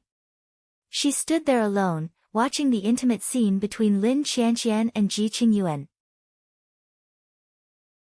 Ning Shu stood to the side and watched. What a scene of jealousy. Ning Shu looked at them and felt very worried. She didn't know what was hiding in the dark and wanted to capture everyone in the dormitory in one fell swoop. These people were still here thinking about these romantic things. Ning Shu didn't know how to deal with spirits. Perhaps the system store had something that could deal with evil spirits, but she didn't have the right to access it yet. So she still had to rely on herself. Ning Shu wasn't interested in this activity at all. If it weren't for the fact that he was alone in the dormitory and had to face the pen spirit alone, Ning Shu would never have come. Ning Shu was deep in thought when he felt a pair of hands touching his thigh. Ning Shu turned his head and saw a guy pretending to be serious. He didn't even look at Ning Shu, but one of his hands was touching Ning Shu's thigh. Ning Shu lifted one of the guy's fingers and pulled it in the opposite direction. The guy cried out in pain. Everyone looked at him. He laughed awkwardly, but his gaze towards Ning Shu was unfriendly. The gathering only ended when it was time to close the dormitory door. The four people from Ning Shu's dormitory were walking together. Lin Qianqian, who was walking in front, suddenly stumbled as if she had tripped over someone. She screamed and rolled down the stairs. In the end, her forehead hit the wall, bruising and bleeding. In the blink of an eye, Lin Qianqian had already rolled down the stairs. Everything happened so quickly that Ning Shu didn't even have time to react. Su Manyu and Zhang Yuyan were also confused.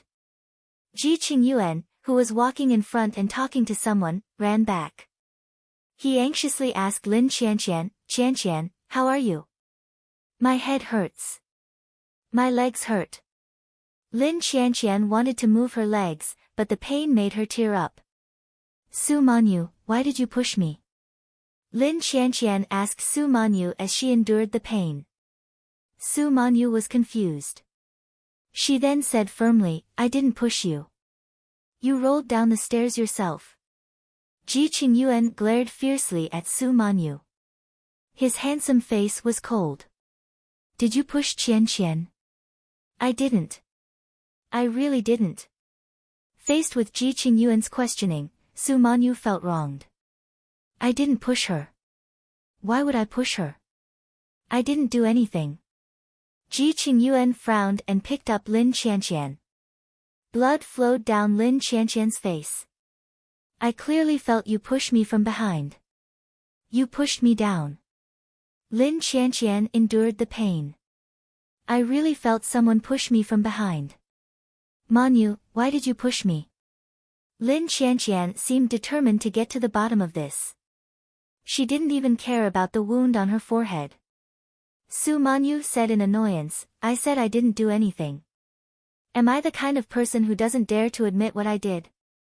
If I really pushed you, then I'll die a horrible death. Did you see me do anything?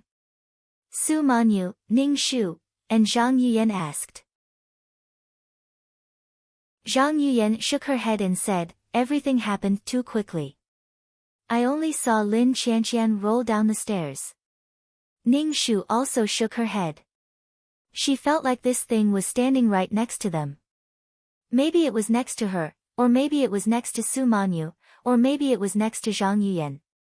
They couldn't see her. Maybe she was smiling viciously. Ning Shu believed that Su Manyu didn't do anything. He also believed that Lin Qianqian wasn't lying. He just didn't expect that Lin Qianqian would be the first to get into trouble. Let's go to the hospital first. Ning Shu interrupted. Ji Qingyuan carried Lin Qianqian out of the KTV. As he left, he glanced at Su Manyu's face and said coldly, I'll get to the bottom of this. Su Manyu's face instantly turned ugly. Her eyes turned red. She was so angry that she turned around and left. Obviously, she wasn't going back to the dormitory. Zhang Yuyan glanced at Ning Shu. She brushed her thick wavy hair and said to Ning Shu, since they're not going back to the dormitory, I'm not going back either. Zhang Yuyan left after saying that. Ning Shu thought, fuck you. After all this time, she still had to stay in the dormitory alone tonight. You're tuning into the Blissful Bookshelf YouTube channel. We're so grateful for your support, and don't forget to subscribe to join us on this incredible journey through captivating stories. Your generosity through donations truly makes a world of difference, as it's the primary source of revenue that allows me to expand and enhance this channel for you. Thank you from the bottom of my heart for being a part of this adventure.